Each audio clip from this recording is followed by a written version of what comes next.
you want us to sort of start eating? Well, we can do both. Yeah, just eat as you like. Is that okay? Okay. So this is, what's the date? June 23rd. June 23rd. This is a recording between Julian Assange, Eric Schmidt and Lisa Shields. To be used in a book by Eric Schmidt, due to be published by Knopf in October 2012. I have been given a guarantee that I will see the transcript and will be able to adjust it for accuracy and clarity. We agree. Can we start? I wanted to talk a little bit about Thor, right? The sort of the whole Navy network and Tor or Thor? It actually means Tor. And Odin as well. Sorry. And the Navy network, and I don't actually understand how all of that worked. And the reason I'm interested in this is I'm fundamentally interested in what happens with that technology as it evolves, right? And so the problem, I would assert, is that if you're trying to receive data, you need to have a guarantee of anonymity to the sender. You need to have a secure channel to the recipient. The recipient needs to be replicated. You know, what I'd like you to do, if you could, is talk a little bit about that architecture, what you did in WikiLeaks technically, you know, what were sort of the technical innovations that were needed, and then maybe also what happens, you know, how does it evolve? Technology always evolves. So let me first frame this. So I looked at something that I had seen going on with the world, which is that I thought that there were too many unjust acts, and I wanted there to be more just acts and fewer unjust acts. And one can sort of say, well, what are your philosophical axioms for this? And I say, I do not need to consider them, this is simply my temperament. And it is an axiom because it exists that way. And so that avoids then getting into further unhelpful philosophical discussion about why you want to do something. It is enough that I do. So, in considering how unjust acts are caused and what tends to promote them and what promotes just acts, I saw that human beings are basically invariant. That is, that their inclinations and biological temperaments hasn't changed much over many thousands of years, and so therefore the only playing field left is what do they have and what do they know. And have is something that is fairly hard to influence. So that is, what resources do they have at their disposal, and how much energy they can harness, and what are the food supplies and so on. But what they know can be affected in a non-linear way, because when one person conveys information to another, they can convey it on to another and another, and so on, in a way that is non-linear. And so you can affect a lot of people with a small amount of information. And therefore you can change the behaviour of many people with a small amount of information. So the question then arises as to what kinds of information will produce behaviour which is just and disincentivise behaviour which is unjust. So all around the world there are people observing different parts of what is happening to them locally. And there are other people that are receiving information they haven't observed firsthand. And in the middle there are people who are involved in moving information from the observers to the people who will act on information.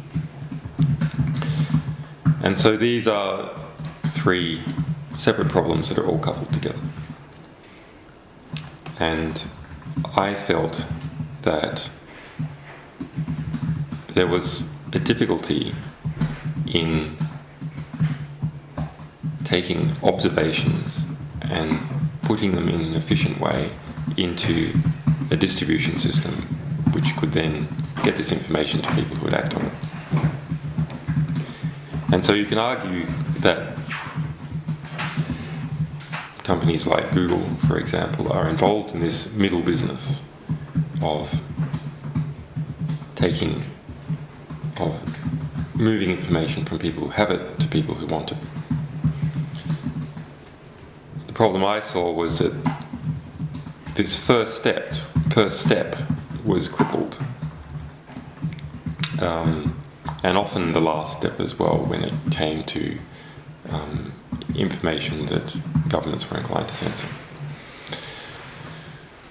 So we can look at this whole process as the fourth estate, or justice produced by the fourth estate.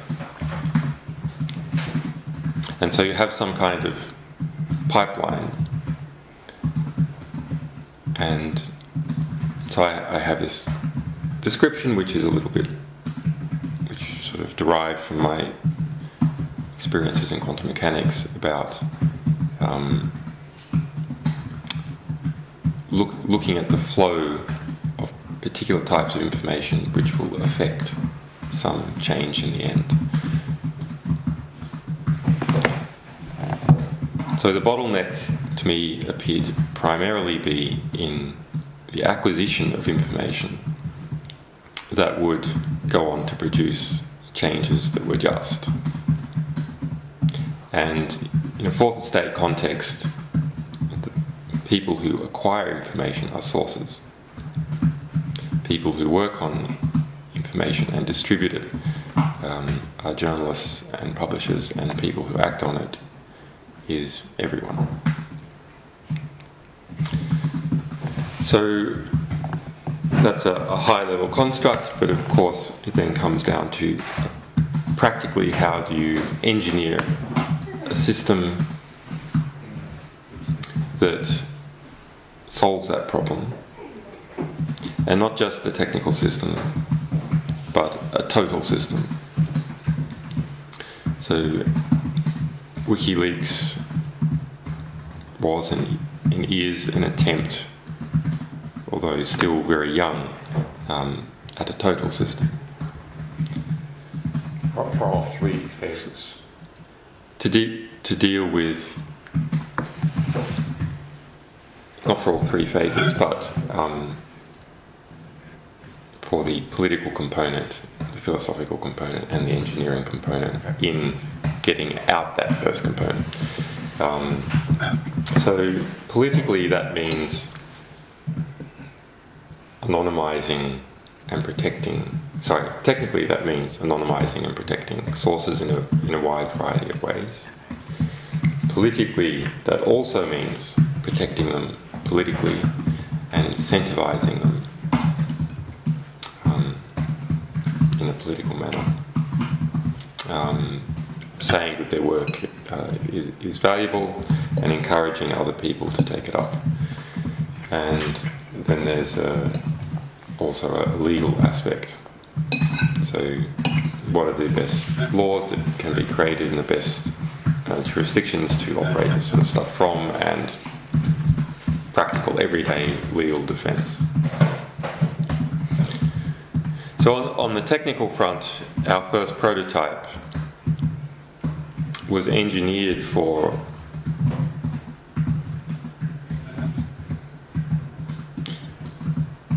a very adverse situation where publishing would be extremely difficult, and our only effective defense in publishing would be anonymity, where sourcing is as difficult as it still currently is for the national security sector, and where internally we had a very small and completely trusted team. So here, publishing means the question of the site itself and making the material public. Yeah, making the primary source material public. Yes. That's what I mean by So publishing. the first step was to make that done correctly. It was clear to me that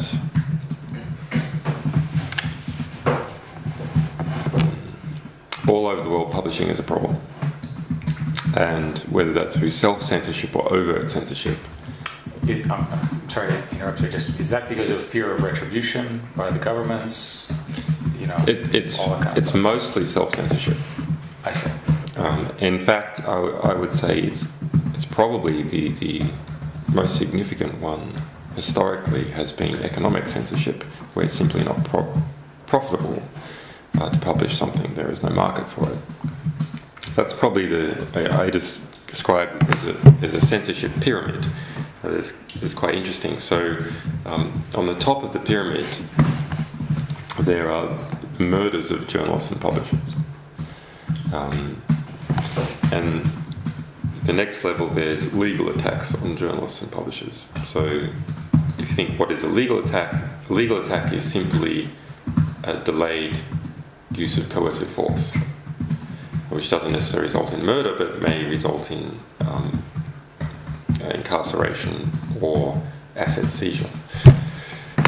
So the next level down, and remember the area of the pyramid, we're talking about proper pyramid, the volume of the pyramid increases significantly as you go down from the peak. And in this example, that means that the number of acts of censorship also increase as one goes down. So there's very few people who are murdered. There's a few people who suffer there's a few number of public legal attacks on individuals and corporations. And then at the next level, there's a tremendous amount of self-censorship. And this self-censorship occurs in part because people don't want to move up into the upper parts of the pyramid. They don't want to come under legal attack and other coercive uses of coercive force, but they also don't want to be killed. I see. So that discourages people from behaving a certain way. And then there are other forms of self-censorship that are concerned about missing out on business deals, missing out on promotions, and those are even more significant because they are lower down the pyramid. And the very bottom, which is the largest volume, is all those people who cannot read, do not have access to print, do not have access to fast communications, or where there is no profitable industry in providing that. Okay. So we decided to deal with the top of this censorship pyramid. The top two sections, the threats of violence and the delayed threats of violence that are represented by the legal system. So in some ways, that is the hardest case. In some ways, it's the easiest case. It's the easiest case because it's clear-cut when things are being censored there or not. It's also easiest because the volume of censorship is relatively small, even if the per event significances can be very high.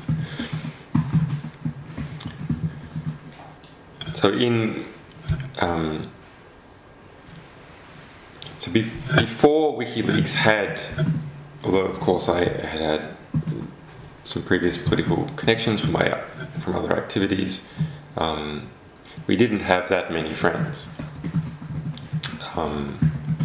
We didn't have significant political allies, and we didn't have a worldwide audience that were looking to see how we were treated. So we took the position that we would need to have a publishing system that its only defense was anonymity. That is, it had no financial defense, it had no legal defense, and it had no political defenses. Its defenses were purely technical. So that meant a system that was well distributed at its front, with many domain names and a fast ability to change those domain names, a caching system, and at the back, tunneling through the Tor network to hidden servers. So, again, if I could talk to us a little bit about this. So, you can switch to your website names and so forth very quickly. You use the tunneling to get back to communicate among these replicas, or this is for distribution? So we had sacrificial front nodes that were very, very fast to set up, very quick to set up, that we nonetheless did place in relatively hospitable jurisdictions like Sweden. And those fast front nodes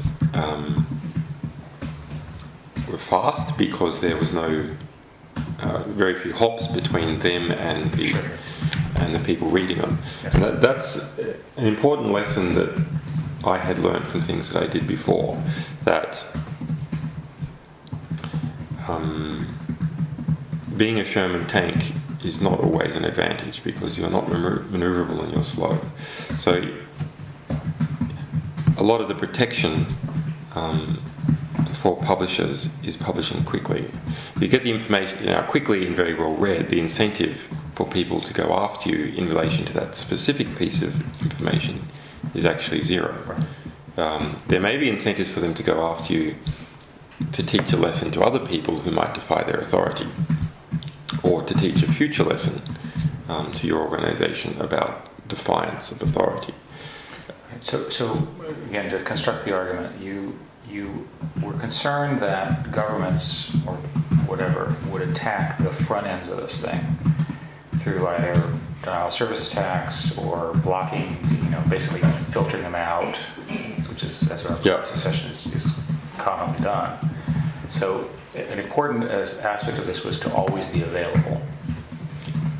Always be available in one particular way or another. Now, it's a battle that we have mostly won, but we haven't completely won it. I mean, within a few weeks, the Chinese government had added us to their ban list. But we had hundreds of domain names of various sorts, domain names that were registered with very, very large DNS providers. So if there was IP level based filtering, it would whack out another 500,000 domains. So then that would create a political back pressure that would undo it. However, DNS-based filtering is still hits us in China, because the most common names, the ones that are closest to WikiLeaks, the name that people can communicate easily, they are all filtered by the Chinese government. Of course they are. Yeah. And any domain with WikiLeaks anywhere in it, no matter where it is filtered. So that means there has to be a variant that they haven't yet discovered. But people, the variant has to be known widely enough for people to go there. So there is a catch-22. But so that's a structural problem with the naming of the internet. But the Chinese would simply do content filtering on you. Well, HTTPS worked for about a year and a half. Okay. Worked quite well, actually. And then changing IPs also worked.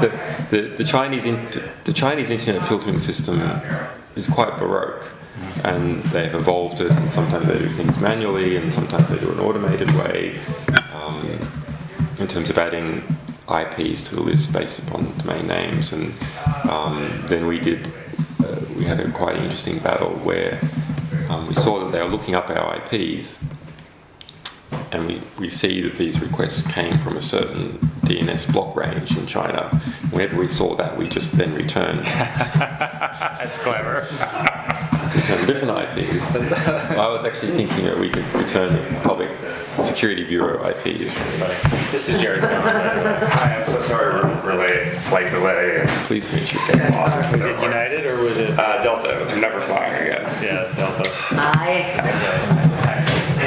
So you're Larry? Jared. And this is Scott. Hi, Scott. Nice to meet you. Scott is our editor.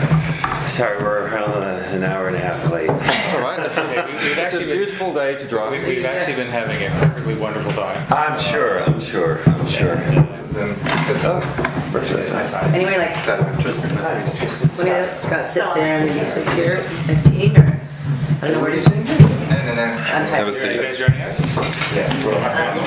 Julian was kind enough, since we did not bring a tape recorder, he's been to one of his, which is the first time I find embarrassing, I understand, that you're asking an interview subject if you could borrow a tape recorder. A friend of mine did an interview Hi. in PG's staff tape, General Ram Booker's coup, where he had General Ram Booker's second in command admit on tape that the CIA had paid him off. Wow. And he got back and he was like, yes, this is like story of the decade, and it failed. So I have lots of these. You should always actually have Always lots of have your own. Multiples. So for Scott and Jared, we spent a fair amount of time just sort of chatting about Google and what I was up to, introduced Lisa. I failed to properly articulate what a brilliant book we're working on, and Lisa assisted me. Julian seemed to be completely okay with her assist. And then what we agreed was that we would talk about technology directions and maybe the implications of all of this. And the deal was that this would be on the record for the book. We would have a transcript prepared, and we would have an opportunity to modify, extend, improve its clarity, which all seemed pretty reasonable to me. So we just started. We talked a little bit about that. We talked a little bit about sort of the general principles that he's articulated, and I was just starting to talk a little bit about the structure of why WikiLeaks has been architected the way it is. And the rough summary there is that the concern that he had in architecting this was that if you look at the government's, the sort of the stuff that they do, the murder journalists, prison journalists, and that kind of stuff, his view was that we want to attack that problem by making a system that was very, very hard to block. Right? So the non-technical explanation of what he did is that he built a system where if they do the obvious things to block them, it can essentially show up in another way. Change its name, have a replica.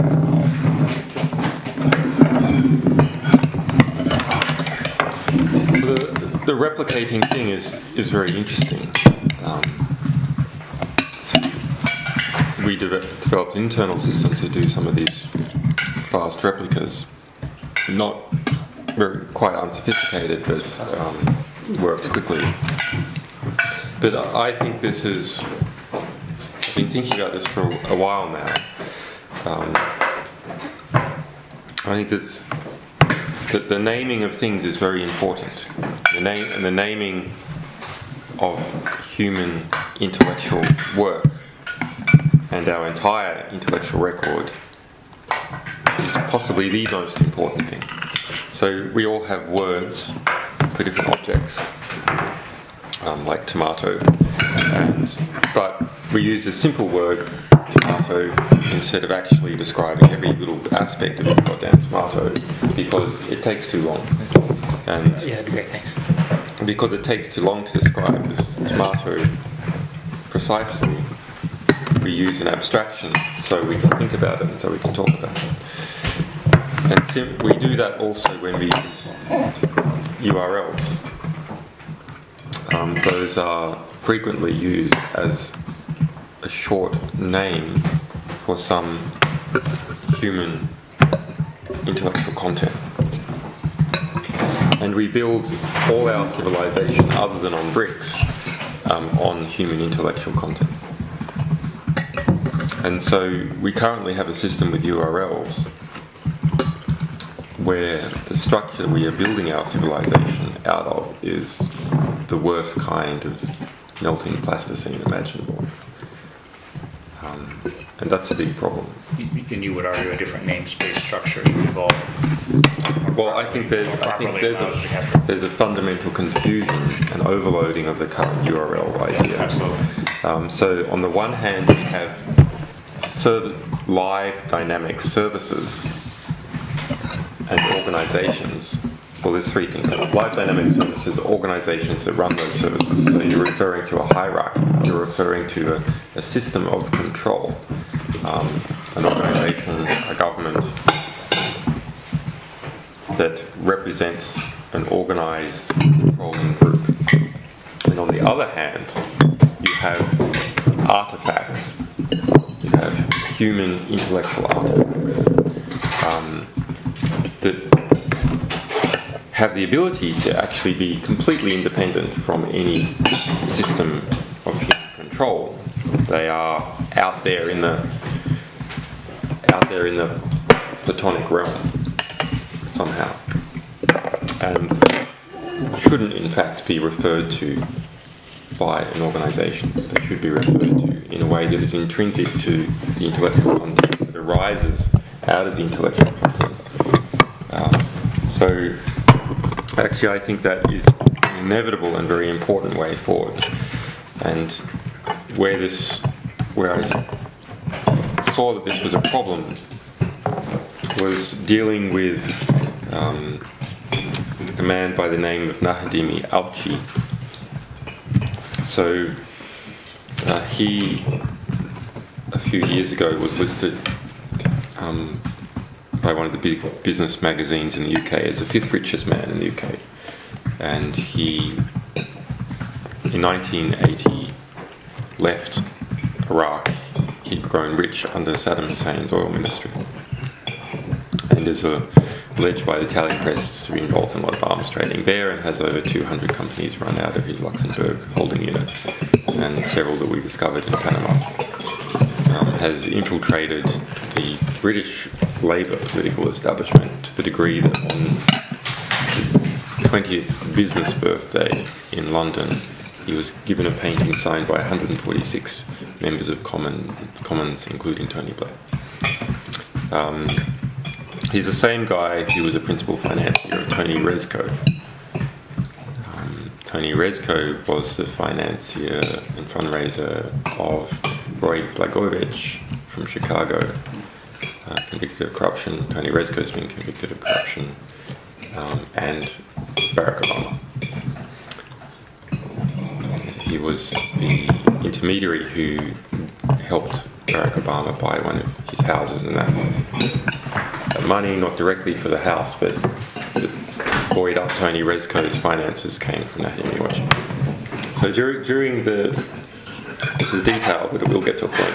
So during the 2008 presidential primaries, a lot of attention was turned towards Barack Obama by the US press, unsurprisingly.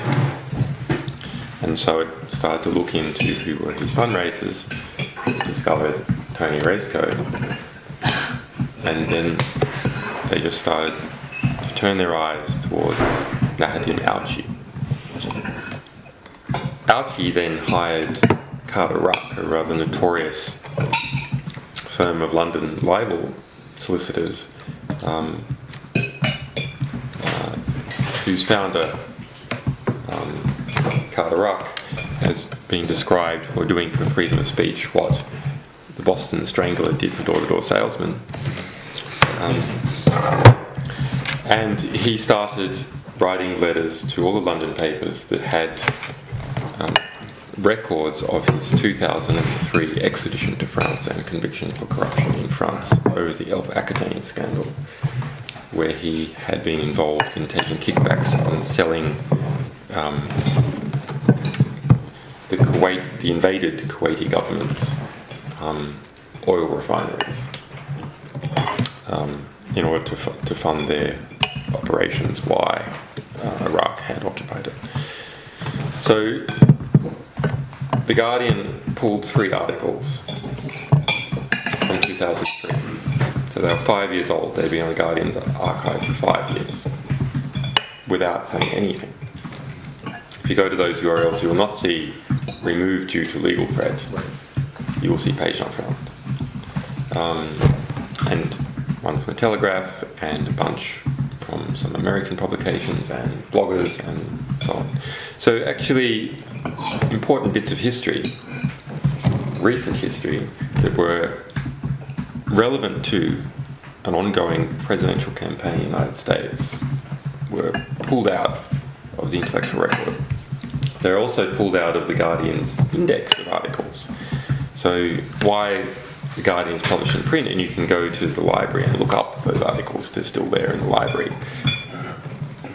Why? How would you know that they were there in the library to look up? Because they're not there in the Guardian's index.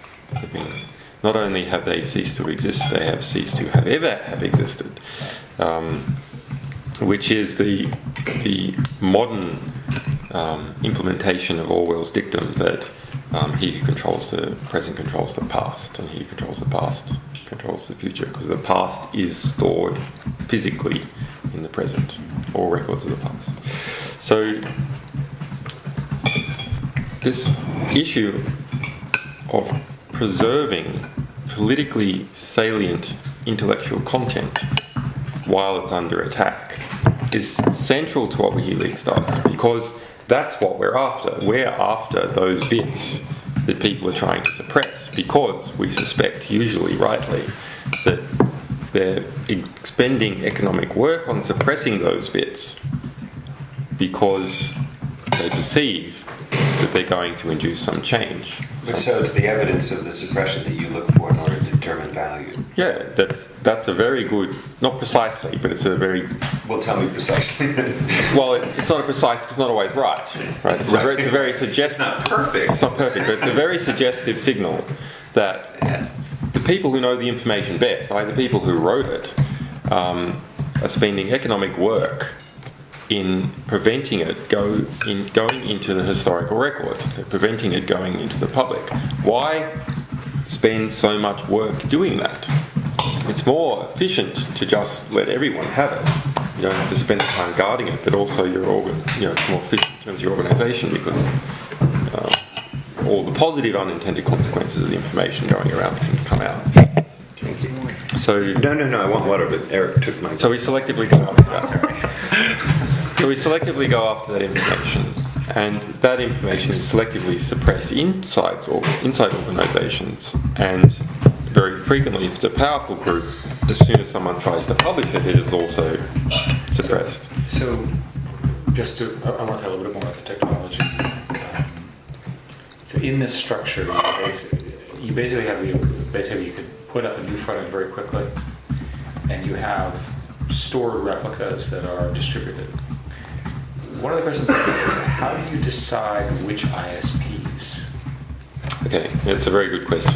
Yeah, I mean, again, it's a pretty complicated set of questions. Right? Yeah. So I'll give you an example about how not to choose them.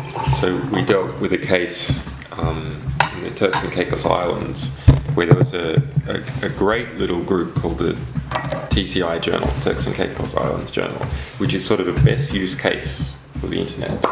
So who are they? Well, they're a bunch of political reformers, ecologically minded people in the Turks and Caicos Islands who live there, who saw that overseas property developers were coming in and somehow getting crown land very cheaply and building big high-rises on it and so on. So they were campaigning for good governments and trying to expose these people. It's like a classic best use case for the internet. Cheap publication means that you can have many more types of publishers, which means you can have self-subsidizing publishers. So you can have people that are able to publish purely for their ideological reasons, sure, or for altruistic reasons, because the cost of altruism in relation to publishing are not so high, you can't do it. So they were handed out of the Turks and Caicos Islands pretty quickly, and they moved their servers to India. the Turkish property developer that they had been busy exposing then hired correspondent lawyers in London who hired correspondent lawyers in India who handed them out of their ISP there. They moved to Malaysia. They got handed out, same deal there at the ISP. They became non-profitable to the ISP as soon as the legal letters started coming in. They went to the US, and once they're in the US, the US ISP didn't bolt. They picked one that was a bit better, it didn't collapse as fast. However, they noticed that they were using a Gmail address, and the editors were anonymous because of the threats. Who was the responsible party was anonymous, although their columnists often weren't. And so they filed suit in California. And as part of filing suit, they then started issuing subpoenas. And they issued a subpoena on Gmail. And the result was that Google told them that they had to come to California to defend, otherwise everything would be handed over. These are little guys in the Turks and Caicos Islands trying to stop corruption in their country against a property developer of hundreds of millions. How can they go to California to fight off a libel suit with fight off a subpoena, which is part of a bogus libel suit?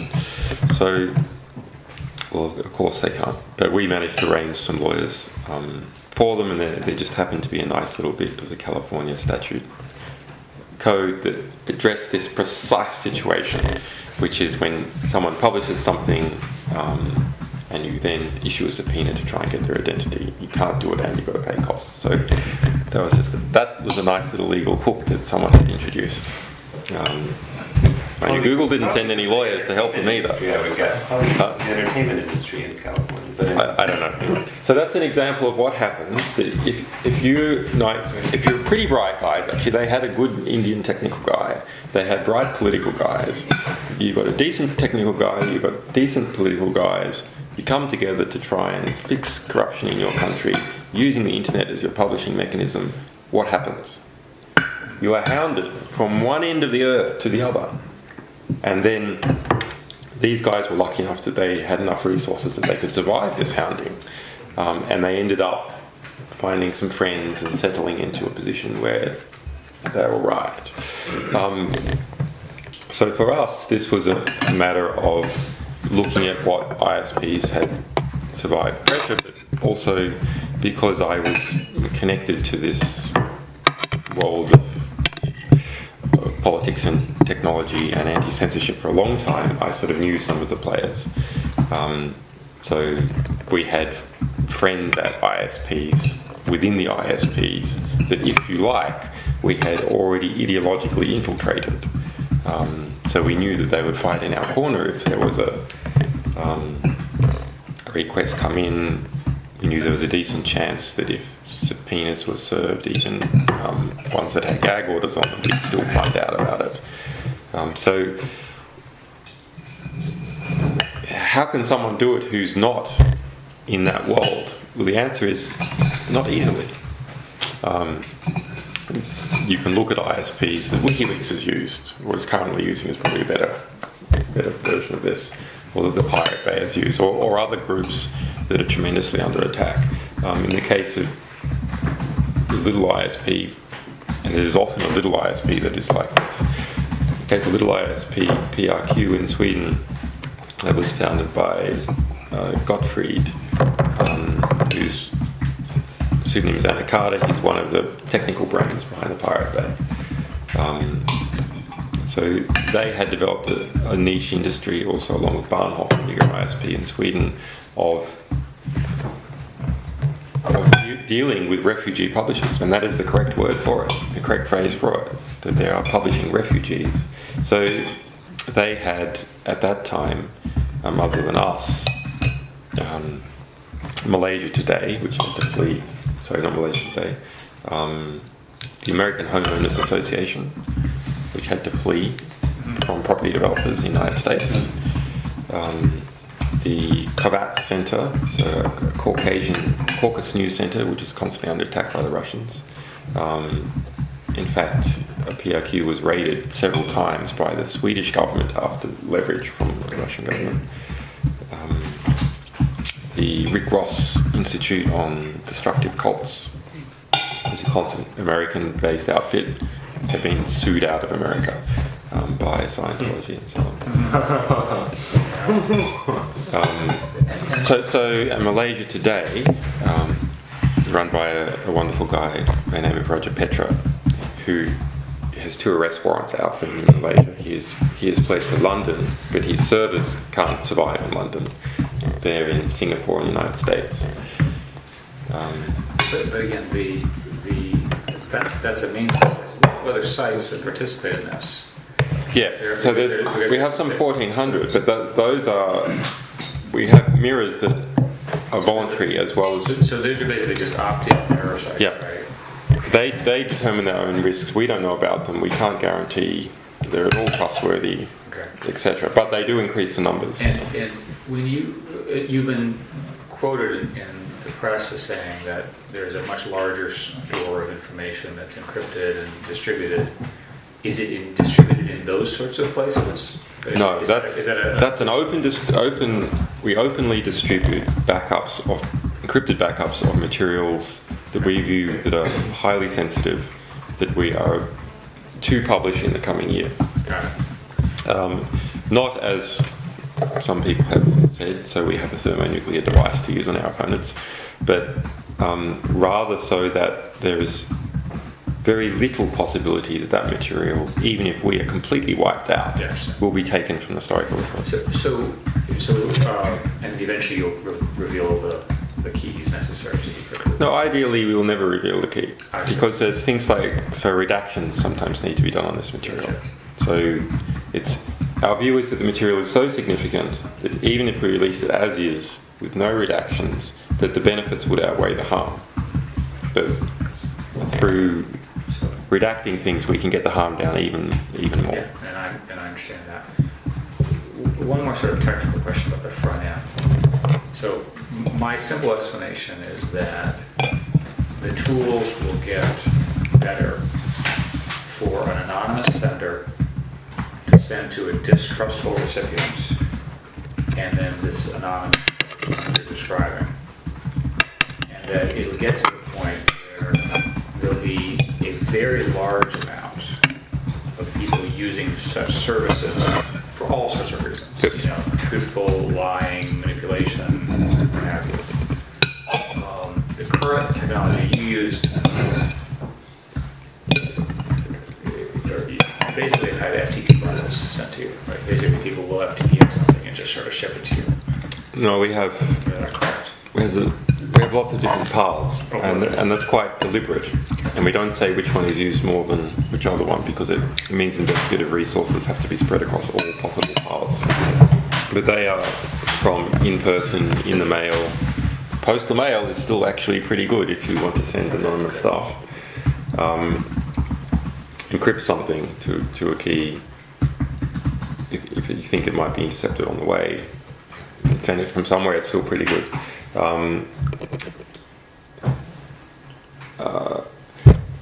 Straight HTTPS uploads, although they're not actually sort of straight, but to the user that looks like they're straight. Behind the scenes, all sorts of other stuff is going on. The biggest problem with computer security is not communication, it's endpoints. And so dealing with endpoint attacks, both on someone trying to send us information, and more importantly, because if someone trying to send us information is compromised, that's one compromise of one person. If our engine that receives information is compromised, that's a potential compromise of every person that's trying to submit us material. I guess I didn't ask my question quite right. Is there some new technology which, in your view, is going to materially change this sort of simple model that I have about there'll be a vast increase of this? Yes. So what are those technologies? The most important one is naming things properly. So if we are able to name a video file or a piece of text in a way that is is intrinsically coupled to the information there. There's no ambiguity. So a hash is an example of this. But then there's some variants. Maybe you want one that human beings can actually remember. Then it permits this information to be spread in such a way where you don't have to trust the underlying networks, and you can flood it. Why do you not trust? Well, because you can sign the hashes. You sign the name as well as the content. You can just sign the hash. Right, sign the hash. And that's the hash. If the name is like a hash, yeah, then it's completely unambiguous as to what it's it's unambiguous. representing. Yeah. So you're basically saying you have a provable name. Yeah. As opposed to an alterable name. Yeah. Okay. And those sorts of mechanisms are evolving now.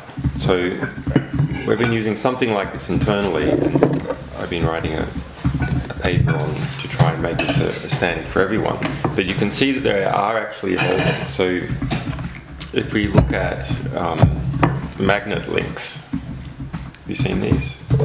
So in BitTorrent, there's a sort of enhancement of BitTorrent, which is a magnet link, and a magnet link is actually a hash. Okay, got it. So it is hash addressing. It doesn't point to any particular server. Rather, there's a big hash tree and a distributed hash tree over. I don't know how technical I can get. Please. There's a big distributed hash tree over many millions of computers involved in the hash tree. And many entry points into this hash tree. So it is very hard to censor. And the addressing for content is on the hash of the content. And right, yeah, so you're basically using the hash as the address, and then you do the addressing within the namespace to provide it. So as long as you have assigned... as long as you can get the hash. You can't hide it. Well, there's a question as to, you've got to name something, you've got a hash, but what does that tell you? Nothing really, because it's not really human readable. So you need another mechanism to get the fact that that's important to you. Sure. And that is something like WikiLeaks signs that and says that is an interesting piece of information. We have verified that it is true. So, once you feed that information into the system, then it becomes very unclear how it got into that system, or how you can get rid of it from this system. And if you do get rid of it, if someone does manage to get rid of it, you know for sure that it's been gotten rid of, because the hash doesn't resolve to anything anymore. Similarly, if someone were to modify it, the hash changes. I was going to say, why would they just rename it rather than... They can't, because the name is intrinsically coupled to the intellectual content. I think the way to explain this, to summarize the technical idea, is take all the content of the document, come up with a number. So if the content is gone, the number doesn't show anything. And if the content is changed, the number doesn't compute right anymore. Mm-hmm. Right? So it's an interesting property. So how far are we from this type of system being deployable? On the publishing end, the magnet links and so on are starting to come up. There's also a very nice little paper that I've seen in relation to Bitcoin. So, do you know about Bitcoin? Okay, so Bitcoin is something that evolved out of the cypherpunks a couple of years ago, and so it's an alternative. It's a stateless currency. Yeah, I was reading about it just yesterday. And very important, actually. It has a few problems, but its innovations exceed its problems. Now, there's been innovations along these lines in many different paths of digital currencies, anonymous, untraceable, etc. That people have been experimenting with over the past 20 years. But Bitcoin actually has the balance and incentives right, and that's why it started to take off. The different combinations of things. No central nodes, it's all point-to-point. One does not need to trust any central mint. So if we look at traditional currencies such as gold, we can see they have some interesting properties that make them valuable as a medium of exchange. So gold is divisible. It's easy to chop up. In fact, out of all metals, it's the easiest to chop up into fine segments. You can test relatively easily whether it's true or whether it's fake. You can take chopped up segments and you can put them back together by melting the gold. So that's what makes it a good medium of exchange, and it's also a good medium of value store, because you can take it and put it in the ground and it's not going to decay like apples or steaks. So the problems with traditional digital currencies on the internet is that you have to trust the mint not to print too much of it. And the incentives for the mint to keep printing are pretty high, actually, because you can print free money. And that means you need some kind of regulation. And if you have some kind of regulation, then who's going to enforce the regulation? So now all of a sudden you've sucked in the whole problem of the state into this issue, and political pushes here and there, and who can get control of the mint and push it one way or another for their particular purposes. So Bitcoin instead has an algorithm where where anyone can be their own mint. So they're basically just searching for collisions with hashes. So a simple way, they're searching for a sequence of 0 bits on the beginning of the thing. And you have to randomly search multiple hashes to do this. There's a lot of computational work to do this, and each Bitcoin bit of Bitcoin software that is distributed, that work algorithmically increases as time goes by. So the difficulty in producing Bitcoins becomes harder and harder and harder. That's built into the system. Just like the difficulty in mining gold becomes harder and harder and harder, and that's what makes people predict that there's not going to be a sudden amount of gold in the market. Rather, to enforce scarcity. Right, enforce scarcity, and the scarcity will go up as time goes by. And what does that mean for incentives in going into the Bitcoin system? That means that you should get into the Bitcoin system now, early. You should be an early adopter, because your Bitcoins are going to be worth a lot of money one day. So once you have and the Bitcoins are just, a Bitcoin address is just a big hash. It's a hash of a public key that you generate. So once you have this hash, you can just advertise it to everyone, and people can send you Bitcoins. And there's people that have set up exchanges to go from Bitcoin to US dollars and so on. And it solves a very interesting technical problem, which is how do you stop double spending? And so if all digital material can be cloned for almost zero cost. So if you have currency as a digital string of numbers, how do you stop me? I want to buy this piece of pasta. Here's a digital currency, and now I take a copy of it, and now I want to buy your bit of egg. And then you go, and now I want to buy your radish, and you go, what? I've already got that. You know, what's going on here? There's been some fraud committed here. So there's a synchronization problem. Actually, who now has the coin? And so there's a point-to-point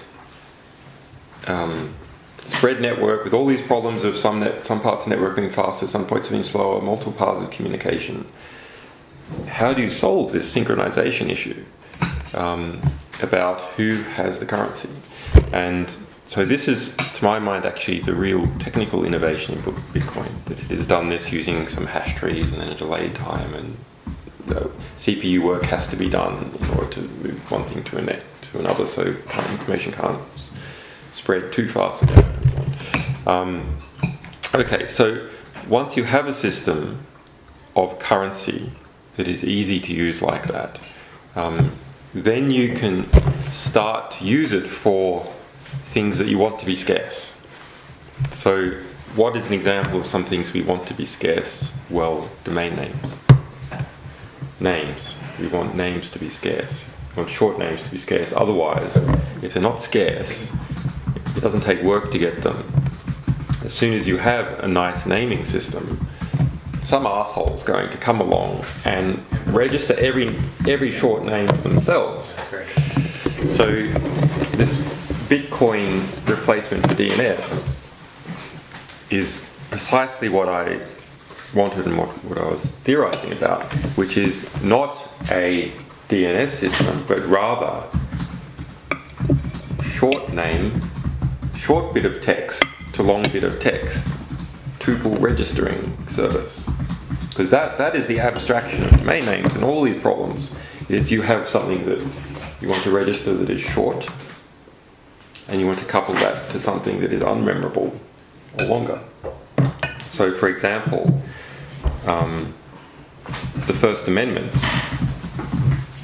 that phrase, the US First Amendment, that's a very short phrase, but it expands to a longer bit of text.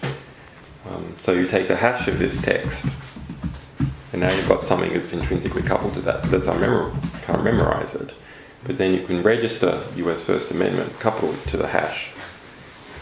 And that then means you have a structure where you can tell whether something has been published or unpublished. You can, one piece of human intellectual information can cite another one in a way that is can't be manipulated. And if it is censored, the censorship can be found out. And if one place is censored, well, you can scour the entire world for this hash, and no matter where you find it, you know it is what you wanted precisely. Right. So that, in theory, then it permits human beings to build up an intellectual scaffold where every citation, every reference to some other part of human intellectual content is precise and can be discovered if it exists out there anywhere at all, and it's not dependent on any particular organisation. So, as a way of publishing,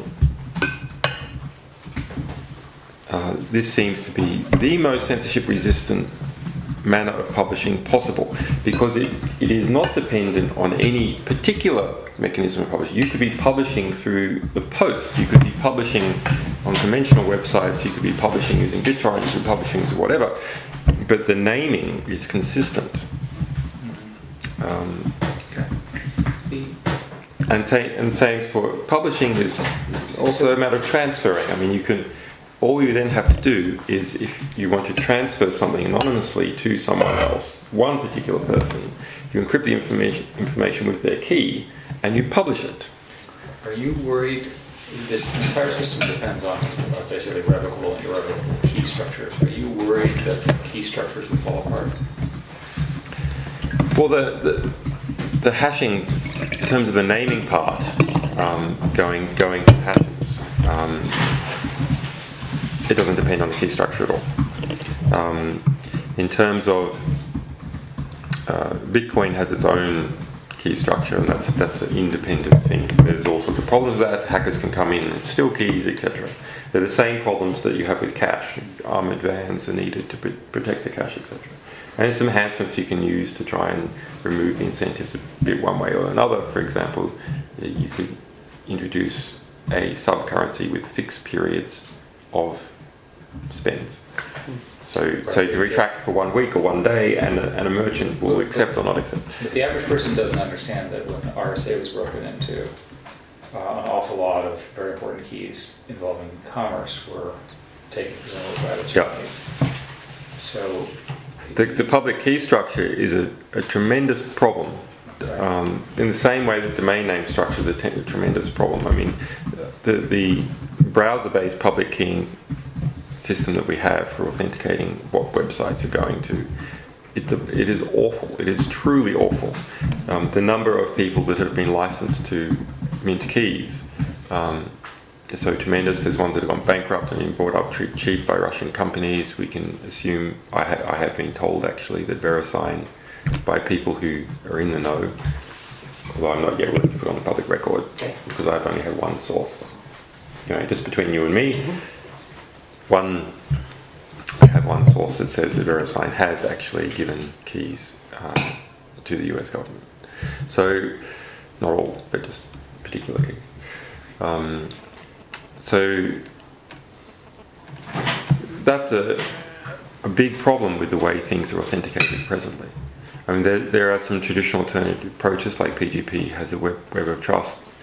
I don't think those things really work. What I think does work is something close to what SSH does, and that's probably the way forward, which is it is opportunistic key registration.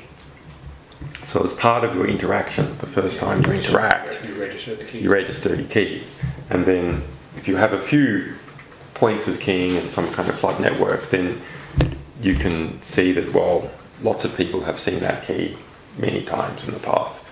So I have one more sort of technical question, and I think we should probably, and Scott, I think you were sort of, I'm ready.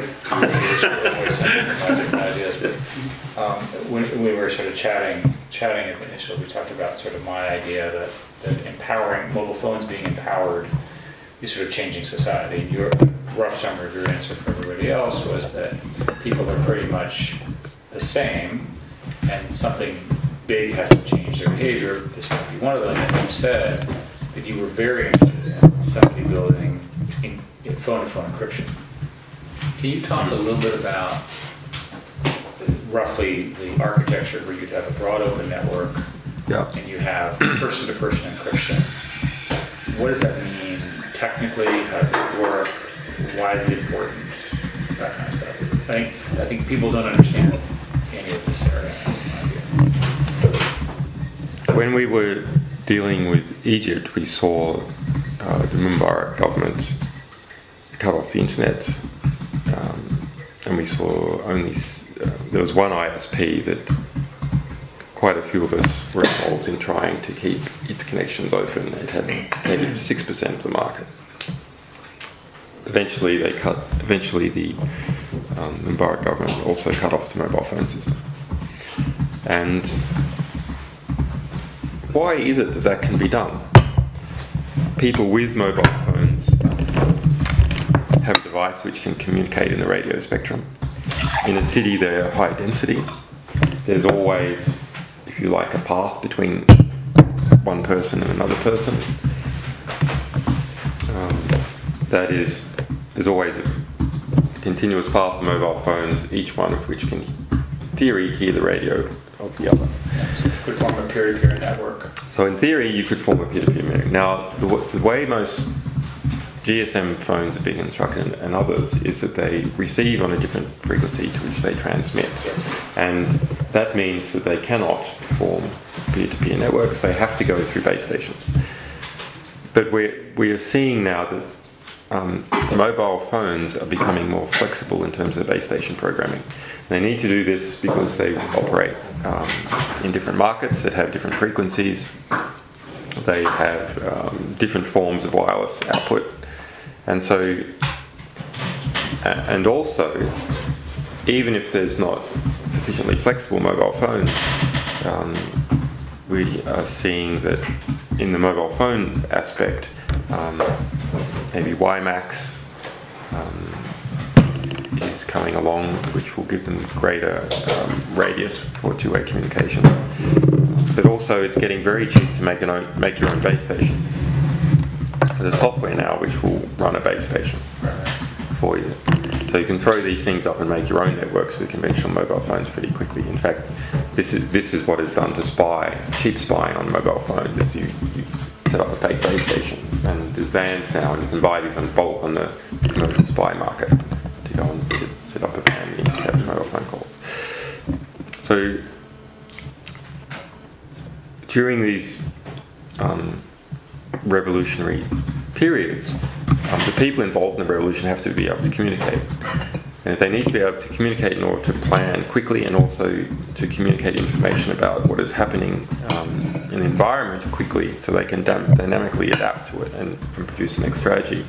So where you only have the security services being able to do this, and you've turned the mobile phone system off, the security services have such a tremendous advantage compared to people that are trying to oppose them. If you have a system where individuals are able to communicate securely and robustly, despite what security services are doing, then security services have to give more ground. It's not that the government's necessarily going to be overthrown, but rather they have to make more concessions. They have their network. So you're arguing that even with existing phones, they could be modified to have peer-to-peer encrypted tunnels for voice and data, presumably. Voice is a bit harder. What we did internally in this prototype I designed was which only works for medium-sized groups. It's sort of a peer-to-peer flood UDP encrypted network. UDP permits you to put lots and lots of cover traffic in because you can send stuff to random internet hosts. This is clever. So that way you can't be blocked, right? Yeah. Because UDP is a single packet, right? Yeah. So you send it to random internet hosts, and a random internet host doesn't respond, which is exactly the same thing as a host that is receiving stuff. You can even structure, and using this you can do hole punching through firewalls. It means that normal at-home people can use this. They don't need to have a server. And it's very light bandwidth, so you can put it on mobile phones as well. So the sort of the killer application is not lots of voice, rather it is chat rooms. Small chat rooms of 30 to 100 people. That is what revolutionary movements need. And they need it to be secure, and they need to be robust. And the system I did was protocol independent. So yes, you've got your encapsulating thing, UDP or whatever. But in theory, you could be pushing it over SMS, you could be pushing it over TCP, you could be pushing it whatever. You could be using it on a mobile phone, you could be using it on a desktop, etc. So if you can put that into one big mesh, then all you need, even when the whole country is shut off, you just need one satellite connection out. And your internal network is then connected to the rest of the world. And if you've got a good routing system, so if it's a small network, you can use flood, and thereby a flood network takes every possible path, therefore it must take the fastest possible path. Yeah. So a flood network will always find a way, but it doesn't scale to large quantities. But if you've got a good routing system, you just need this one link out. And in Cairo, we had people who hacked Toyota in Cairo and took over their satellite uplink and used that to connect to this ISP that fed 6% of the market. And so that sort of thing was going on all this time. There was a hacker war in Egypt to try and keep this, I'm right to call it a radical, but this more independent ISP that provided 6% of the market up and going. But it shouldn't have been so hard. It should have been the case that all you need to do is just have one connection, and then the most important information could get out. And if you look at, if this is equivalent to SMSs, I mean, look how important Twitter is, look how important SMS is. Actually, human beings are pretty good at encoding the most important thing that's happening into a short amount of data. There's not that many human beings. There just aren't that many. So actually, one pipe you can. It's not a bandwidth problem. Yeah, it's not a bandwidth problem. So all you need is one pipe, and you can connect a country that's in a revolutionary state to the rest of the world, and points within that country, just as important cities within that country. And it's not that hard a thing to do, quite frankly. Scott, I think it's hard to stop. It's so interesting. I actually have like 5 hours more technical. I know, because it's like one thing and then there's like more. I totally know. How would you architect this? How would you architect that? Yeah. I think my summary would be that this notion of a hash ID of the name is a very interesting one, because I had not linked it to Bitcoin. That kind of approach, that scarcity. That's a new idea for me. Have you published that idea? I've published, not the link to Bitcoin. Okay. That paper that came out about coupling something to Bitcoin was just trying to address the DNS issue. But fortunately, the guy who did it understood that why just have quartets? Why limit it to IP addresses? Was this sort of natural in the way to decode the thing to have it go to any sort of expansion? But the idea for there should be this naming system, the importance of this naming system, the importance of preserving history and doing these scaffolds and that Nahdi thing. Yeah, so that's on the site under the Hansel. I think it's part 1 of the Hansel-Rick interview. Okay.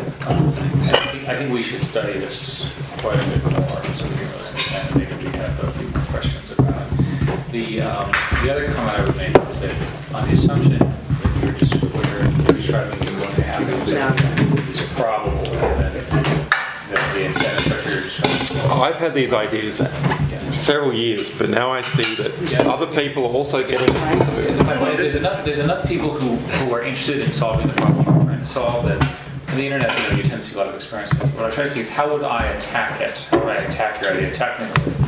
And I still think I would go after the signing and the key infrastructure. Well, there's different parts. Break the keys. There's different parts of the idea. So,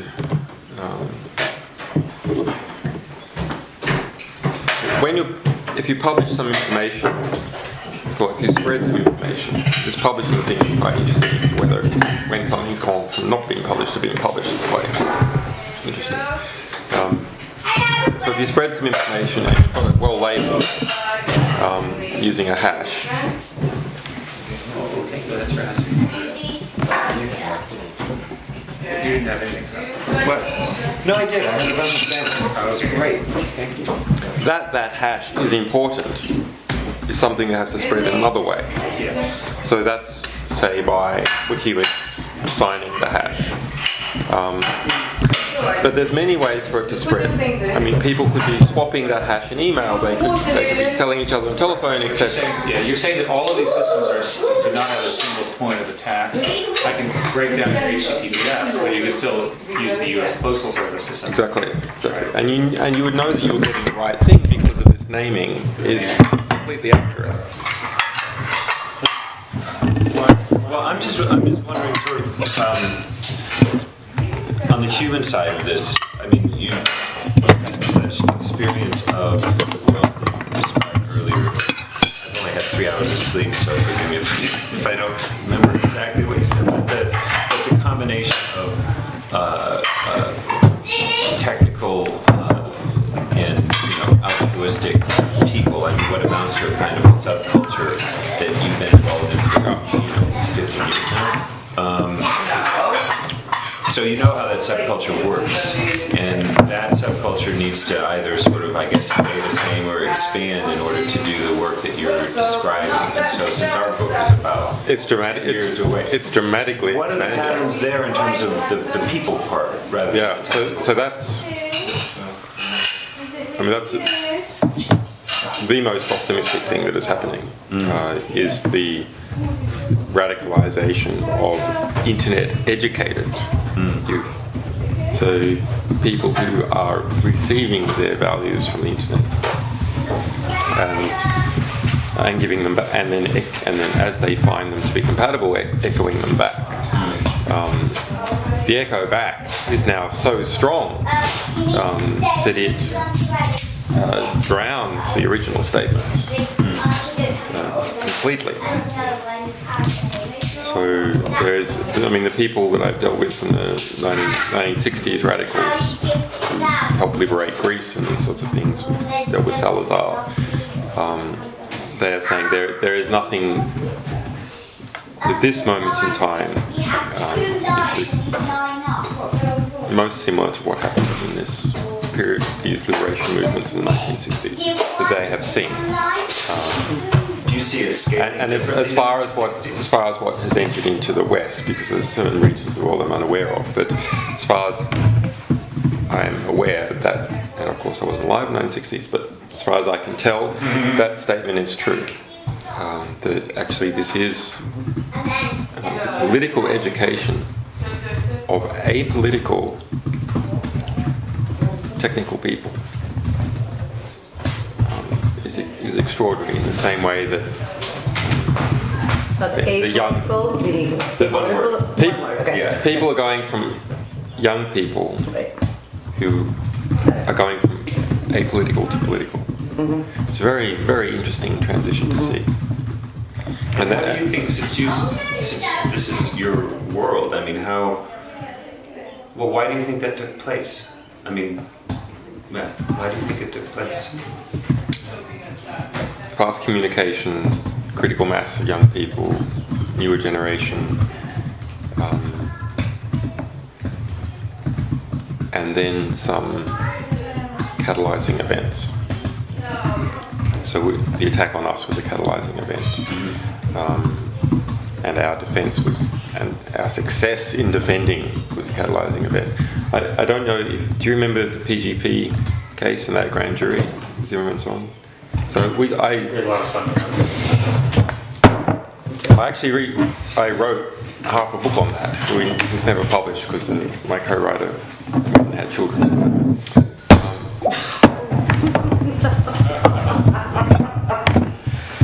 Why do I feel like that's happened before? That was really funny. So much for the historical Julian was record. saving Jared. Just like went right over As there. I said, multiple copies. I know, exactly. Your reflexes Thank you. were really... I was tired of typing anyway. How did you save whatever you were Yeah, Let's say it's get it safe. into the name tree before everything goes wrong. Did you see how fast he moves? I was like an impulse. I know. No, I almost feel like you were there before the computer and you got water on it. Computers are important. That was good. Thank you. Go right ahead. But so you're saying, but young people aren't inherently good, and I say that as a father and with regret.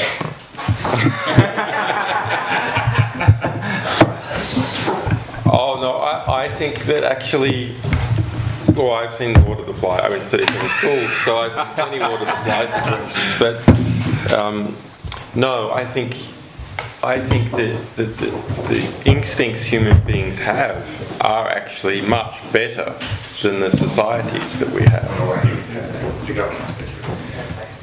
I'm not going to say the governments, actually. The whole structure of the society, the economic structure, and that people learn that actually simple altruistic acts don't pay off, and they see that some people who are act in non-altruistic ways end up getting Porsches and fast cars, and it tends to pull people in that direction. I thought about this a while ago when I saw there's this fantastic video that came out of Stanford in about '69 of nucleosynthesis of DNA. Have you seen it? It's on YouTube. Very wonderful thing. So it's explaining nucleosynthesis through interpretive dance, and so there's like 130 Stanford students out there pretending to be DNA, and a whole bunch pretending to be a ribosomal subunit, and all wearing the hippie clothes of the day.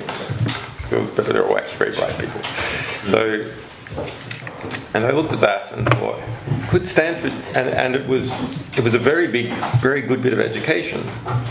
So it's not that it was cool and unusual, rather it was actually extremely instructive, and before computer animation actually was the best representation of how a ribosomal unit behaves. Could you see Stanford doing that now? Absolutely impossible.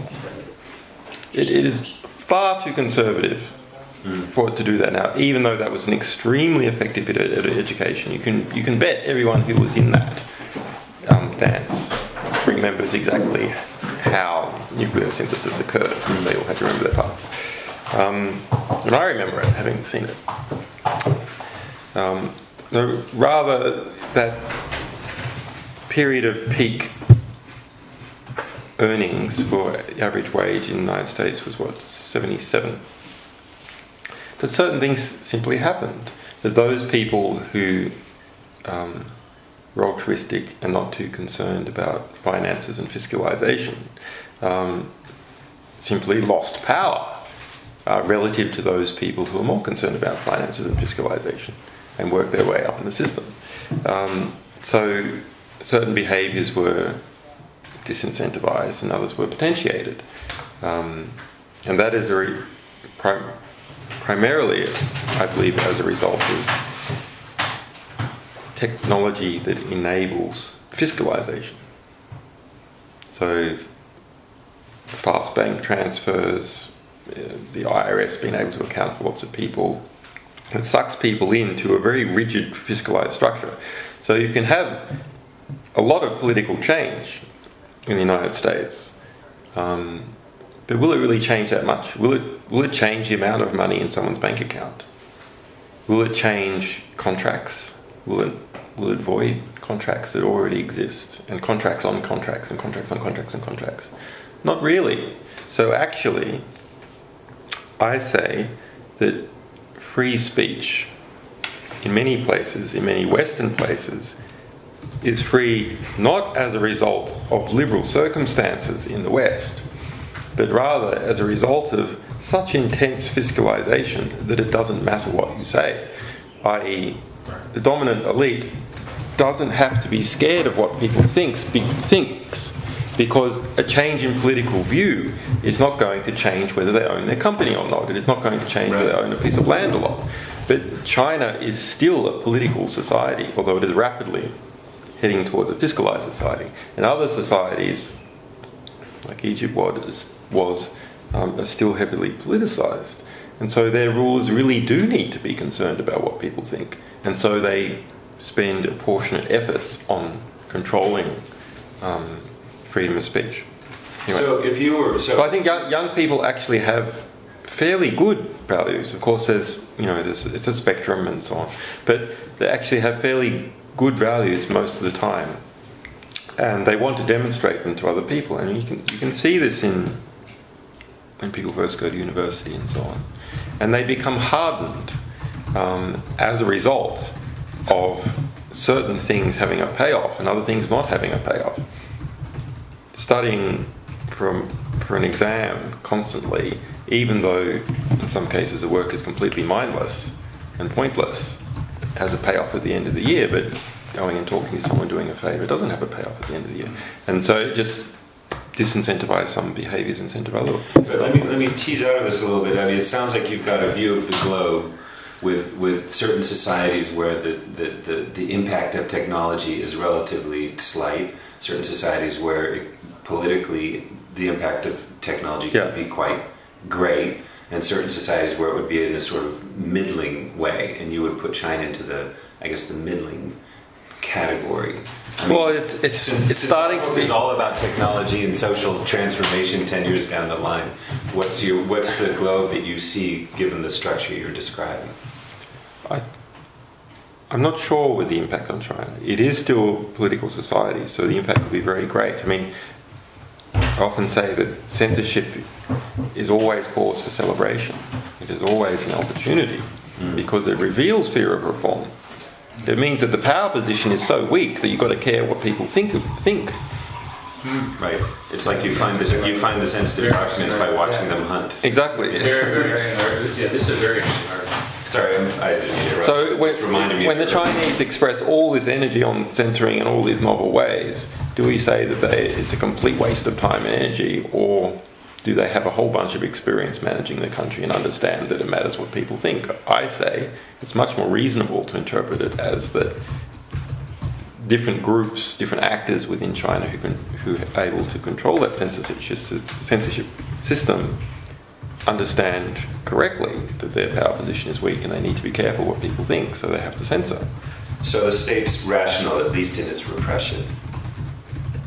I'm always worried about talking about the state because it's all individuals acting in their own perceived interests, this group or that group. Fair enough.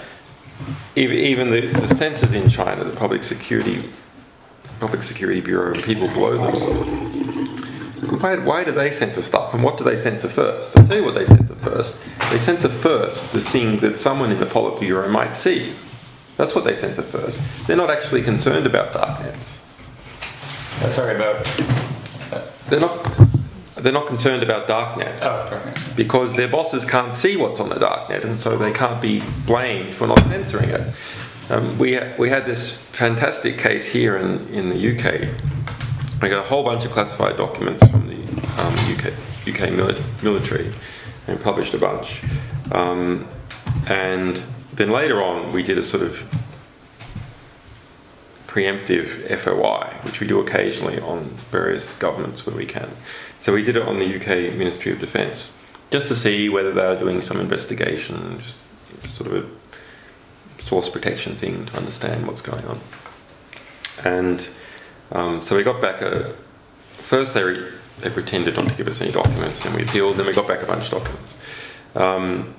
And so it showed that someone in there had spotted that there was a bunch of UK military documents on our website about their surveillance program, another 2,000-page document about how to stop things leaking, and that their number one threat to the UK military was investigative journalists. Mm-hmm. So that had gone into some counterintelligence, and they were like, oh my god, there's hundreds of pages and it's about all sorts of countries and it just keeps going, it's endless, 5 exclamation marks. And then it's like, okay, so that's the discovery phase. Now the what is to be done phase. What is to be done? BT has the contracts for the MOD. They told BT to censor us from them. So everyone in the UK MOD could no longer read what was on WikiLeaks. Problem solved. Interesting. It's like their generals and their bosses and all these people could no longer see that we had MOD stuff on there. And so now there's no more complaints and their problem is solved. So some understandings like this might be quite advantageous to use in some of these systems. So it means that darknets, for example, if you understand the bureaucratic structures that employ people and give tasks, always have that sort of thing going on, then that means darknets are going to have a pretty easy time of it until they're so big that they're not darknets anymore. That's really interesting. You mentioned investigative journalism. You've had a lot of experience with journalism by now in many different respects. I mean, how do you see the kind of freeing of information that you were describing earlier as fitting into journalistic processes, if at all, or is it replacing it? No, it is. It's more that how does journalistic processes fit into something that is much bigger. And the much bigger thing is that we as human beings shepherd and create our intellectual history as a civilization. Right? And it is that intellectual history on the shelf that we can pull off to do stuff and not do the dumb thing again. Because someone already said that it was dumb and he wrote about their experience, so we don't have to do it again. And so there are several different processes that are creating that record, and other processes where people are trying to destroy bits of that record, and others that are trying to prevent people putting things into the record. But we all live off that intellectual record. So what we want to do is get as much into the record, prevent as much as possible being deleted from the record, right. and then have the record as searchable as possible. But one consequence of this view is that actors will find the generation of very large amounts of misinformation strategic for them. Yeah. So this is another type of censorship that I have thought about but don't speak so much about, which is censorship through complexity. Right. Can't find it, too complicated. Yeah, and that is basically the offshore financial sector. Is censorship through complexity. Censorship of what? Censorship of political outrage. If there's not political outrage, there's law reform. There's law reform, you can't do it anymore. So why is it that all these careful tax structuring arrangements are so complex? I mean, they may be perfectly legal, but why are they so goddamn complex? Well, because the ones that weren't complex were understood, and the ones that were understood were regulated. So you're only left with the things that are incredibly complex. More noise, less signal. Yeah, exactly. But how in the future will people deal with the fact that the incentive to publish information that's misleading, wrong, manipulative is very high, and furthermore, you can't figure out who the bad publisher was, as well as the, So because there's anonymity in the system. Well, the way it is right now is, first you have to understand, the way it is right now is very bad. This friend of mine, Greg Mitchell, wrote a book about the mainstream media, So Wrong for So Long. And that's basically it. That yes, we have these heroic moments with Watergate and Bernstein, but actually, come on, it's never been very good. It's always been very bad. And these fine journalists are an exception to the rule.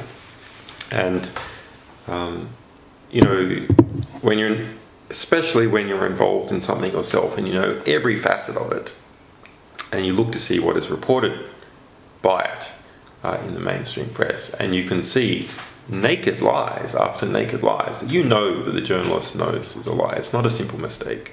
And then simple mistakes, and then people repeating lies and so on. That actually the condition of the mainstream press now is so appalling. I actually don't think it can be reformed. I don't think that's possible. I think it has to be eliminated and replaced with something that's better. Which does seem to be happening.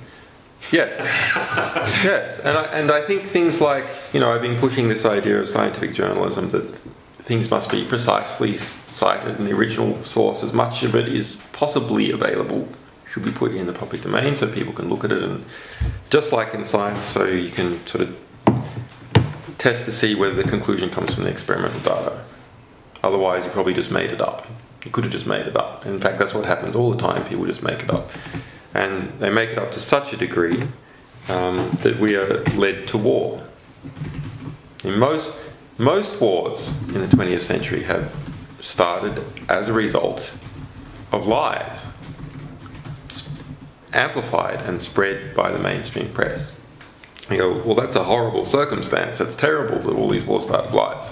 And I say, no, this is a tremendous opportunity, because it means that populations basically don't like wars, and they have to be lied into it.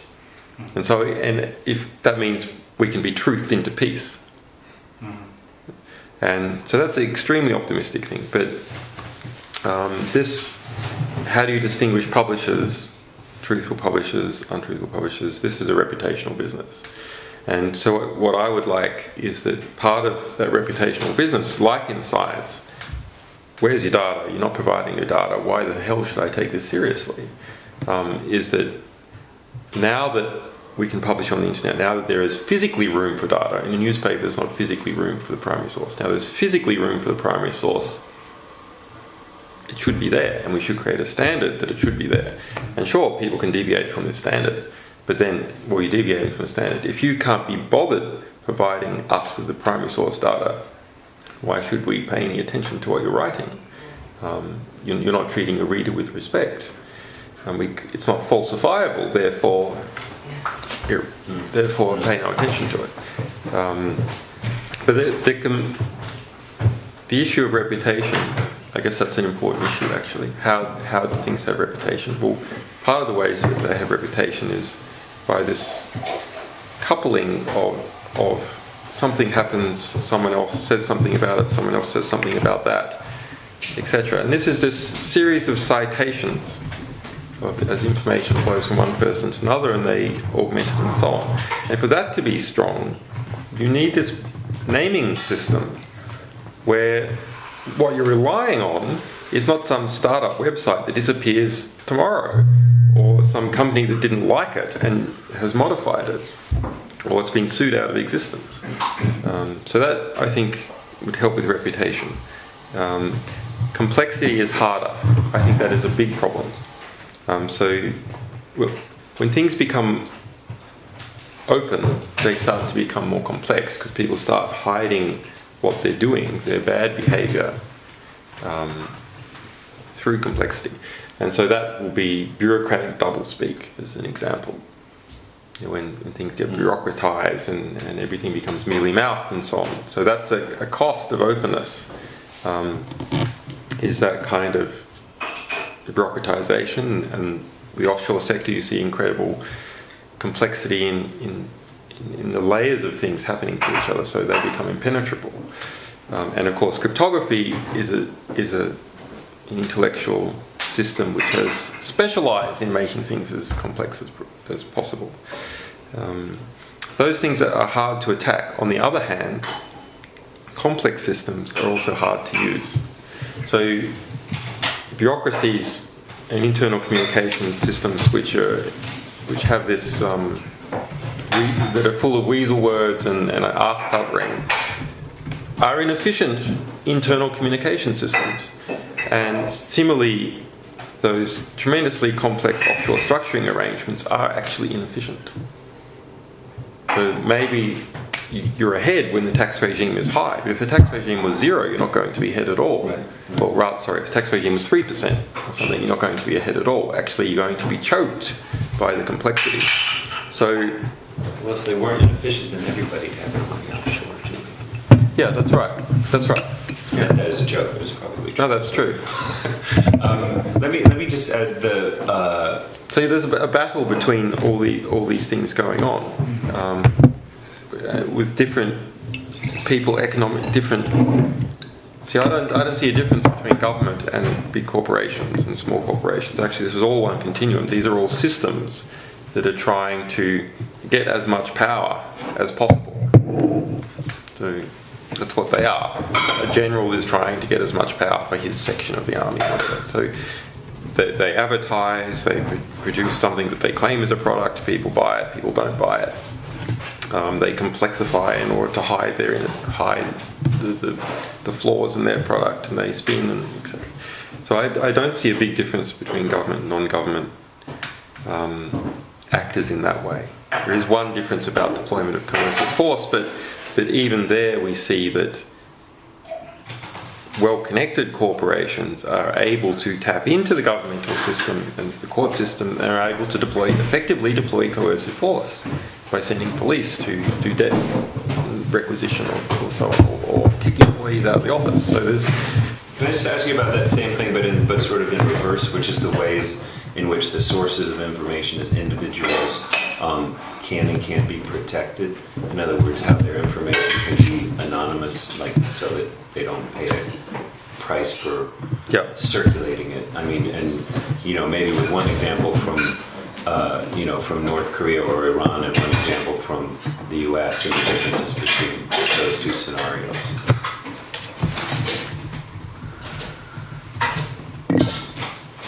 Well, there's many ways for people to transmit things anonymously. One of the greatest difficulties for sources is their proximity to the material.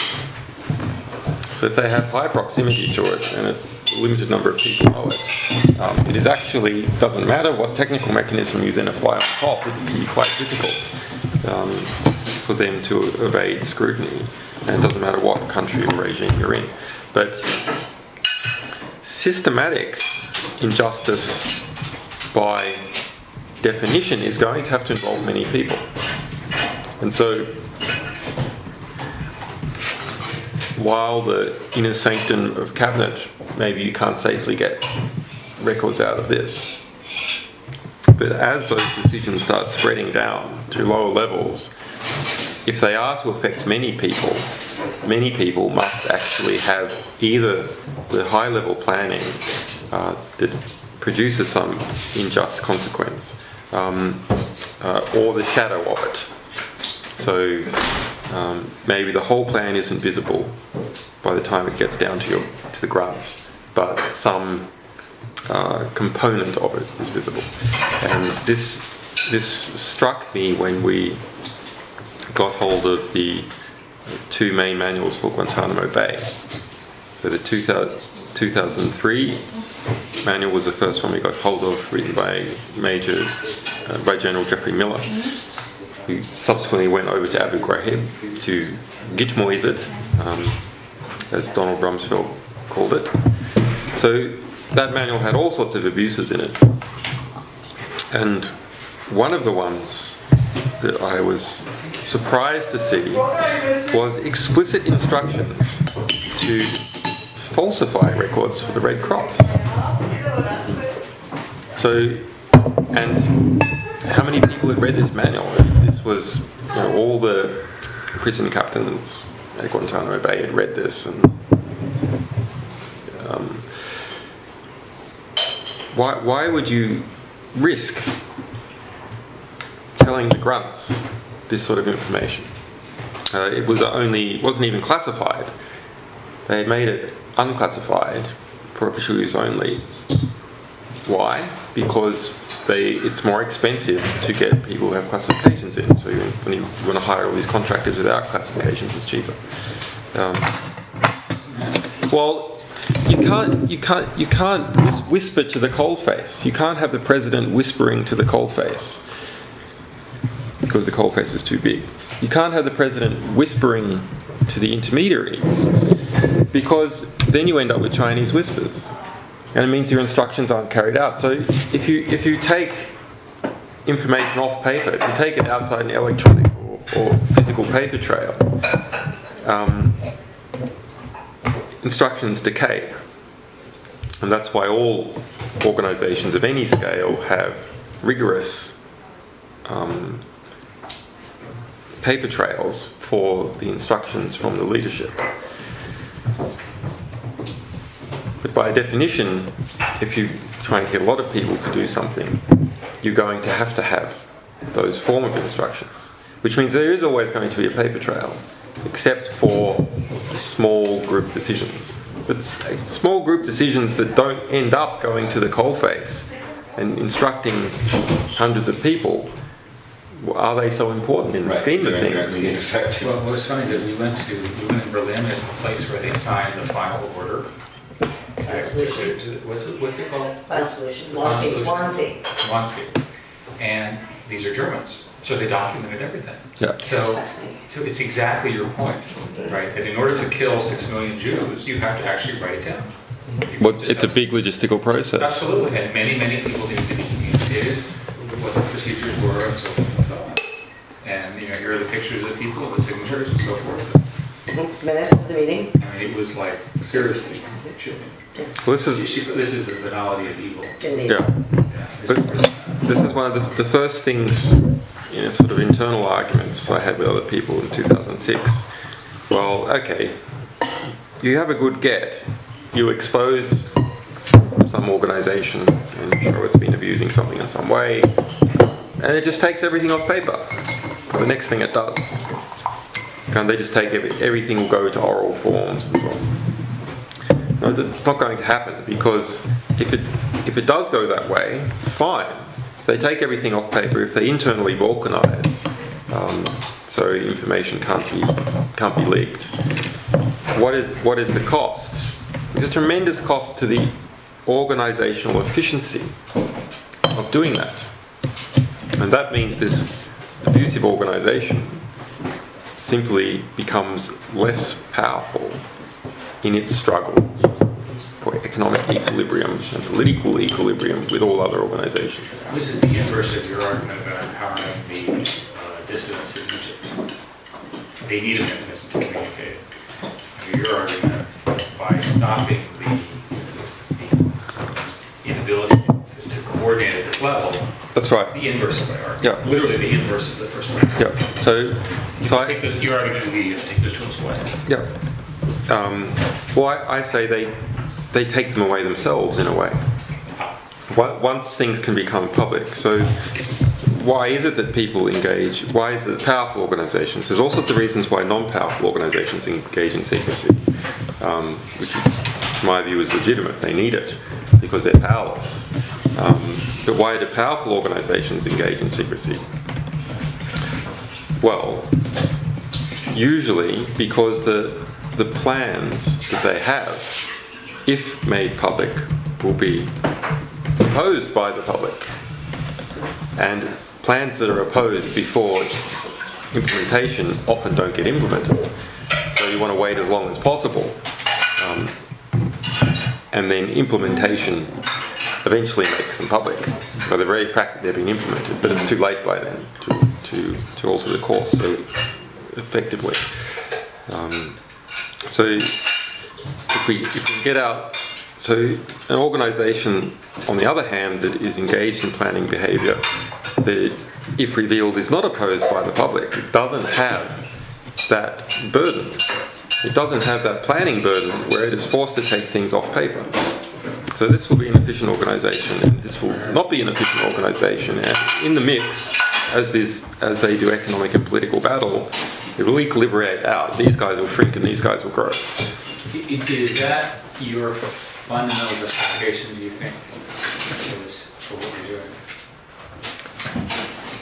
Fundamental justification is that there's really two. First of all, that human civilization, its good part, is based upon our full intellectual record, and our intellectual record should be as large as possible if humanity is to be as advanced as possible. The second is that in practice, releasing information is positive to those engaged in acts that the public supports and negative to those engaged in acts that the public does not support. So it has a self-restraint. Yeah. Form of restraint. Well, it can create a redress for an act of injustice that is revealed, and that's nice. But the larger effect is that it creates disincentives for organisations that are to create unjust plans or engage in unjust acts. One more follow-up. In 10 years, right, what does this world look like? In other words, if you extrapolate this argument. Well, we're at a bit of a crossroads, you know, it can go either way. So that, an optimistic scenario and a pessimistic scenario. so remember Philip Zimmerman's PGP case? Yes. That was just a grand jury investigation. It was moderately serious, but actually he wasn't convicted. No one at that time was being convicted. They were investigated. It changed the behaviour of tens of thousands of people who were involved in choosing to put cryptography into programs or not. All sorts of tortured copyright assignments and inter-software company structuring arrangements and how code was deployed were engaged in just from that negative signal of the grand jury investigation. So what that means is that signals about what behaviour is acceptable, what behaviour you can get away with, and what behaviour is beneficial to individuals engaging in it, and what behaviour is not, changes how many people behave. So we're at a crossroads now where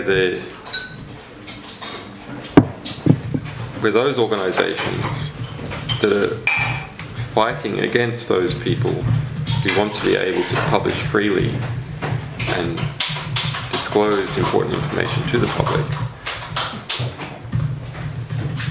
I can't remember the beginning of this sentence now. You say that at crossroads now where those organizations fighting against those people who want to be able to publish freely and disclose information. Pretty long, wasn't it? Okay.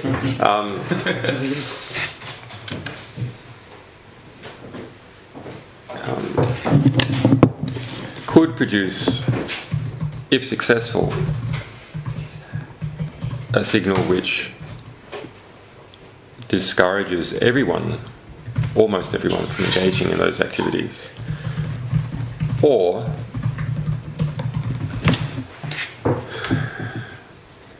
we and people who share our values could be successful, and that will then become the new norm of accepted behaviour. And what are the necessary conditions for that to occur? The latter. I can easily imagine the necessary conditions to perform. Everyone gives money to WikiLeaks. I didn't even hear you. Everyone gives money to WikiLeaks. Are you taking Bitcoin? Yes. So it's quite interesting to know whether if people read this and then act, will their action be enough to change the result? So that is why we had a very interesting period. That I think actually we're literally at this crossroads, and a little bit more push to one direction or another could change the outcome a lot. So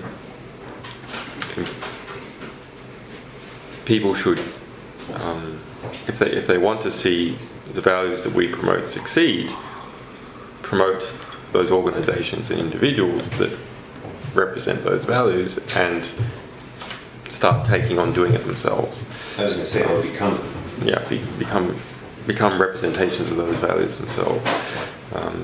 I'm always hesitant in saying everyone should go out and be a martyr, because I don't believe that.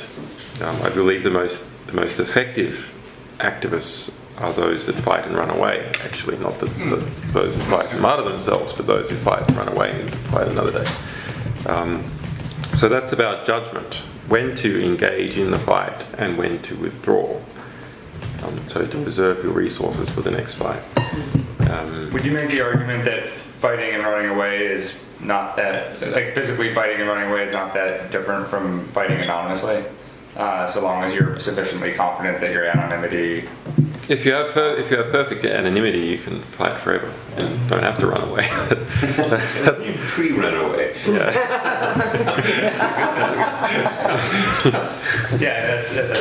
It's pretty running away. Well, you can lower the courage threshold. I mean, that's one of the nice things that anonymity does. But maybe it's not the right way to put it. I mean, people often say, well, you were tremendously courageous in what you're doing, etc., etc. And I say, no, you misunderstand what courage is. Courage is not the absence of fear. Only fools have no fear. Rather, courage is the intellectual mastery of fear by understanding the true risks of the situation and opportunities. And then keeping these things in balance. And not simply having prejudice about what the risks are, but actually testing them. Because there's lots of sort of myths that go around about what can be done and what cannot be done. Actually, it's important to test. And you don't test by jumping off a bridge, you test by jumping off a footstool and then jumping off something a bit higher. Can I say a follow-up to that? And it goes back to what Scott was asking about the relationship between the person providing the information and the person receiving it. If we look at all the different societies around the world, presumably not everybody's starting on the same level playing field. There's some people that have a just greater education of the risks associated with using these tools. There's some people who are going to provide information in societies where the governments aren't as vigilant. There's some where they're very vigilant. And it would seem that a place like in Iran or in North Korea, where the combination of very vigilant regimes with populations that are still relatively new to these tools and the risks associated with them may not be able to actually have that understanding of the true risks of the situation and opportunities that you're mentioning. I think they're capable of learning like everyone else. These societies are much more political than the West. People like to talk about politics over dinner every night. So I'm not sure it's right to take this Western eye and think that these people don't understand the lot that they're in. Also, the extrinsic risks might be higher. The other risks associated with conducting a political life may already be quite high. So one has to keep these risks in proportion. Also, the risks, the potential rewards are much greater.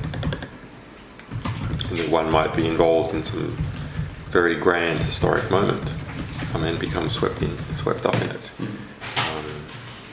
And because we all only live once,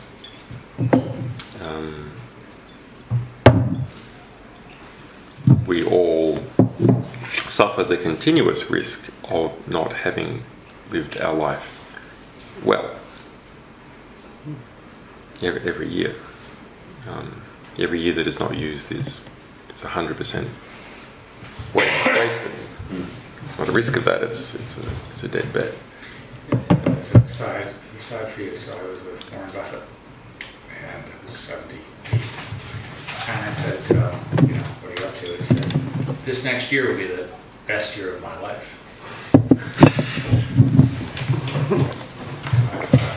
It's okay. I need to go to the restroom.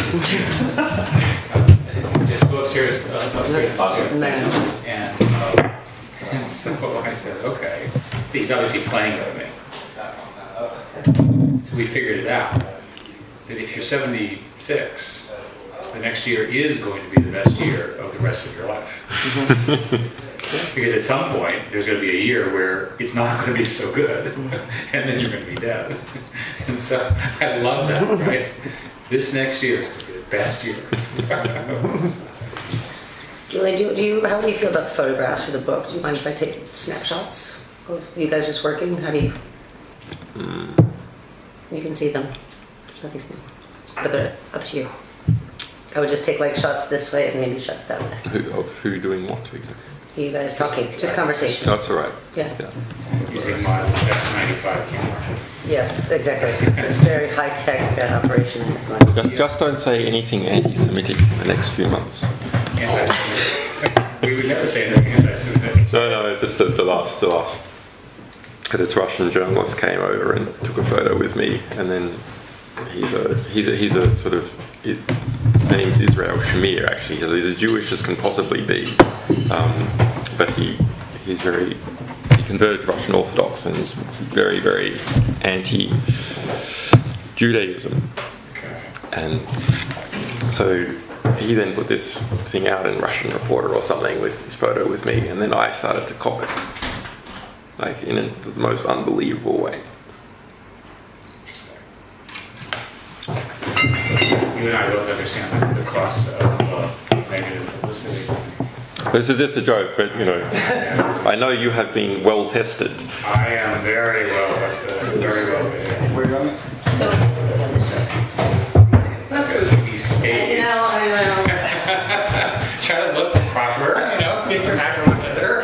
No, now you messed up my picture. Oh, sorry. Okay. Anyway, one of the other sort of, I think one of the criticism that is constant is that damage has occurred because of WikiLeaks.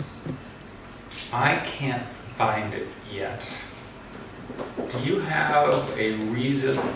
Well, it's a rhetorical trick. Okay. So you understand why I'm asking? Yeah.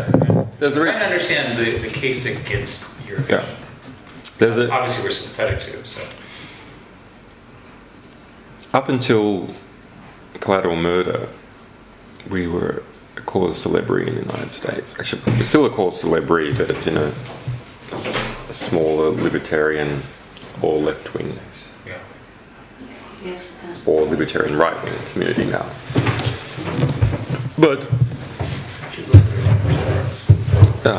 and across, according to Reuters, across 24 countries, we have 3/4 support of the general population of 24 countries. It's the worst in the United States. So we have support over 40% of the population, which is pretty good actually, considering what's been happening. So as a result of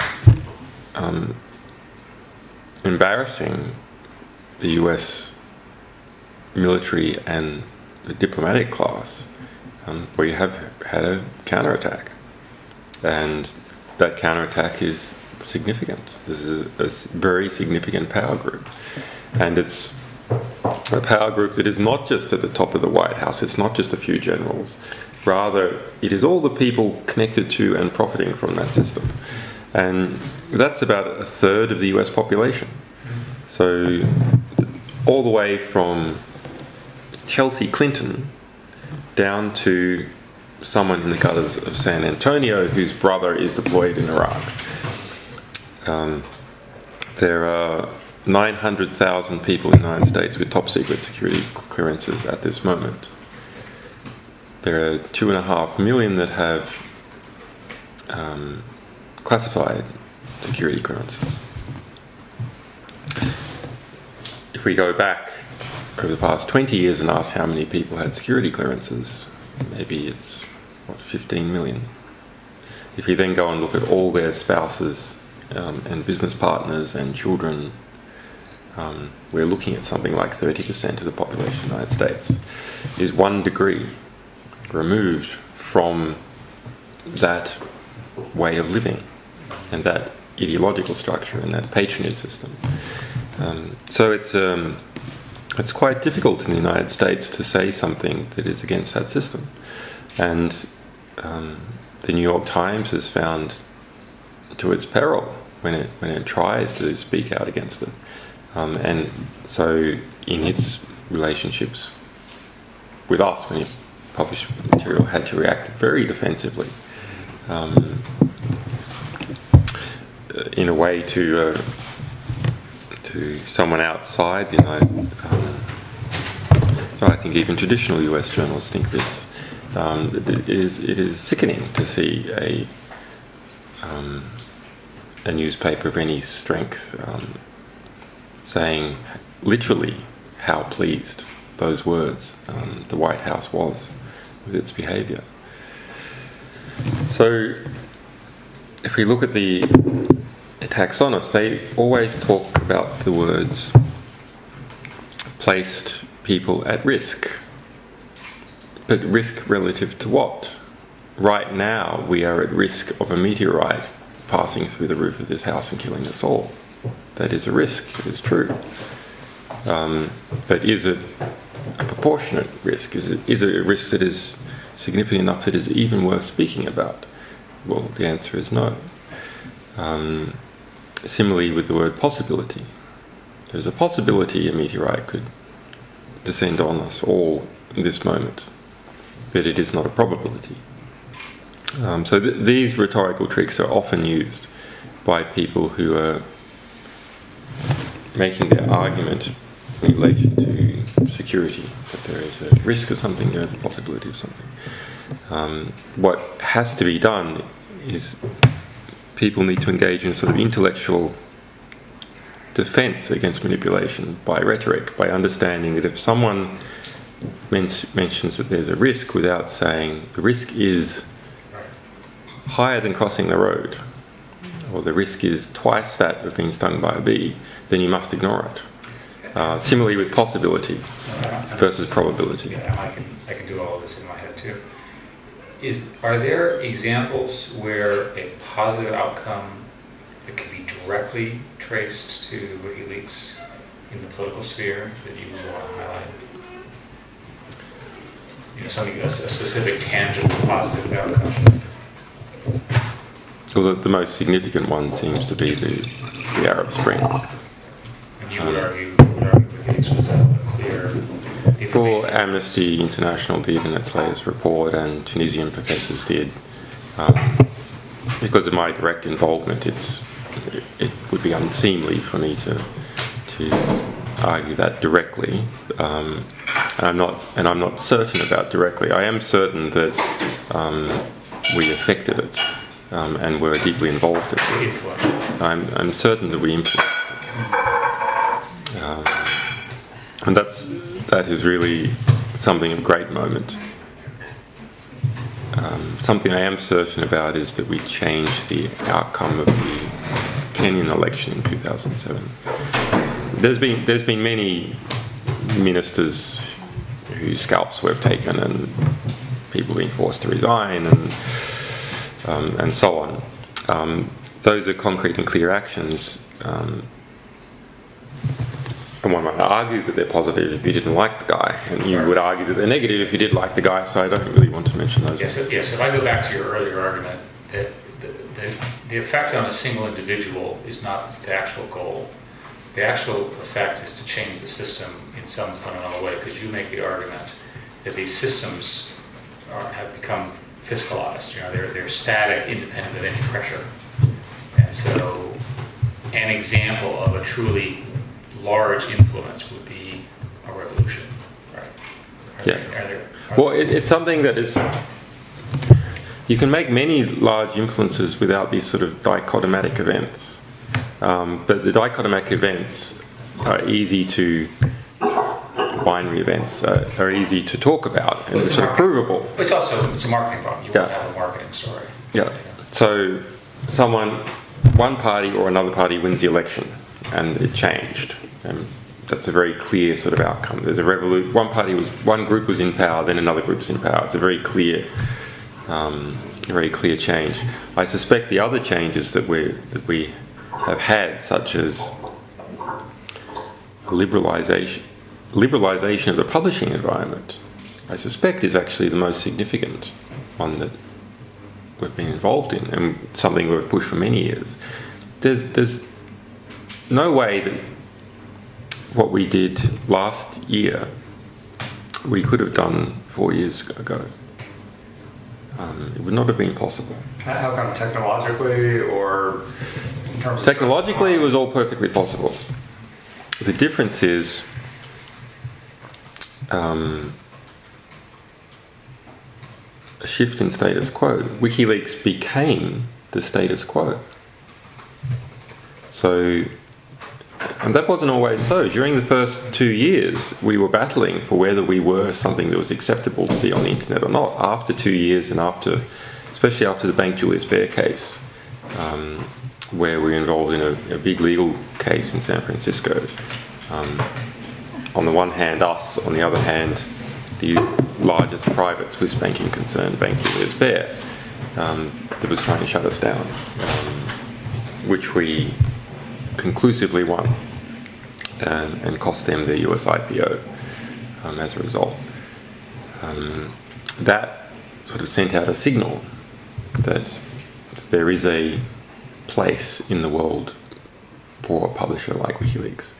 And then we started to cement that place as time went by. And now we have really cemented it, because we had a case where the Pentagon stood up in public and gave a many times actually, but back in October,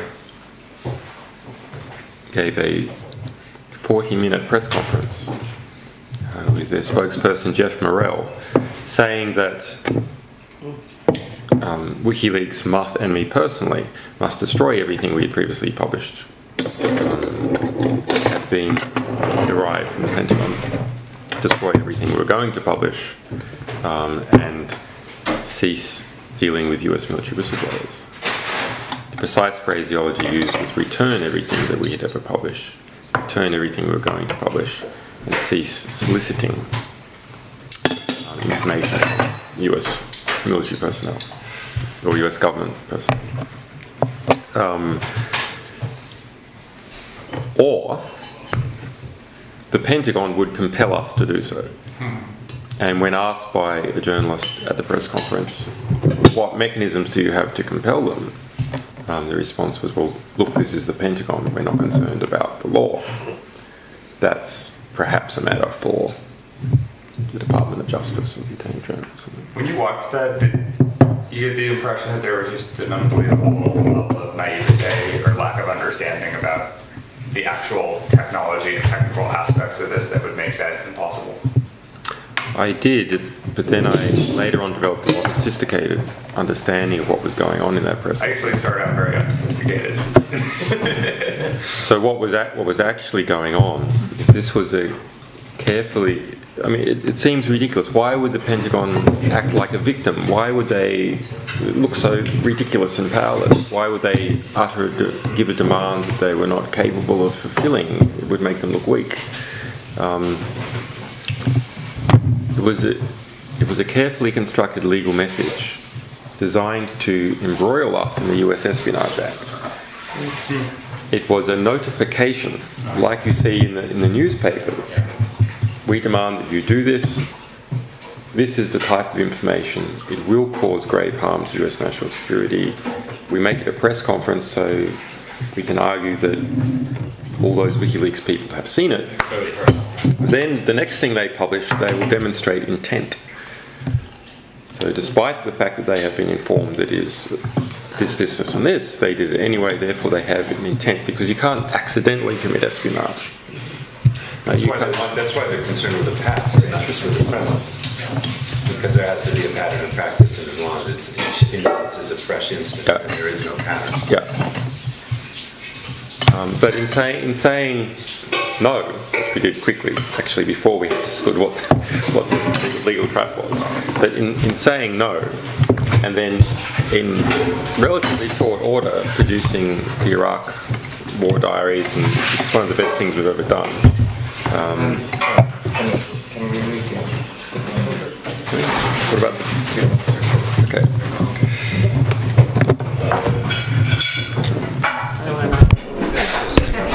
I wasn't going to steal it, but I'm just going to bring it. Moving into other room.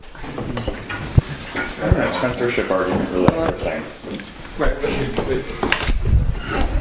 Increasingly using WikiLeaks information as a source, and done, sometimes done without even mentioning that it was a source. Sometimes, They don't do it. It's a sociology of information, which is fascinating. In the beginning, they wouldn't. Now they do. Right, It gives them more prestige now to say that it came from us than to. I know. Funny, isn't it? I know. It is. You did also well for one reporter.